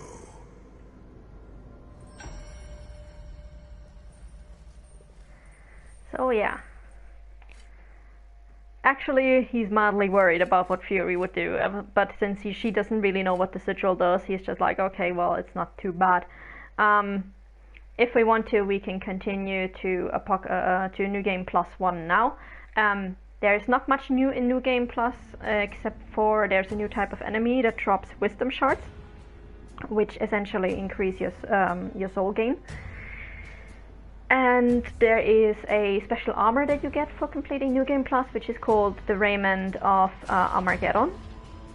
And that armor is a reskin of the normal armor, but the description basically specifies that it was an armor that was made by the makers for Fury to help her withstand any battles, even if she has to go through all 9 hells.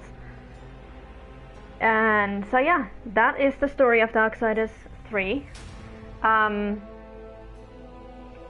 next one is going to be Darksiders 2 because that's chronologically after Darksiders 3 in the franchise.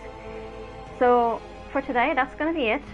Thank you guys for joining me today for this extremely long session. It's been almost 4 hours. Oh my god. I hope you guys had some fun, and I hope to see you guys again for next week with Darksiders 2. Once again, Sunday, 8 PM Irish time. Until then, stay safe, have fun, and hope to see you around. Alright, have a good one, guys. Bye bye.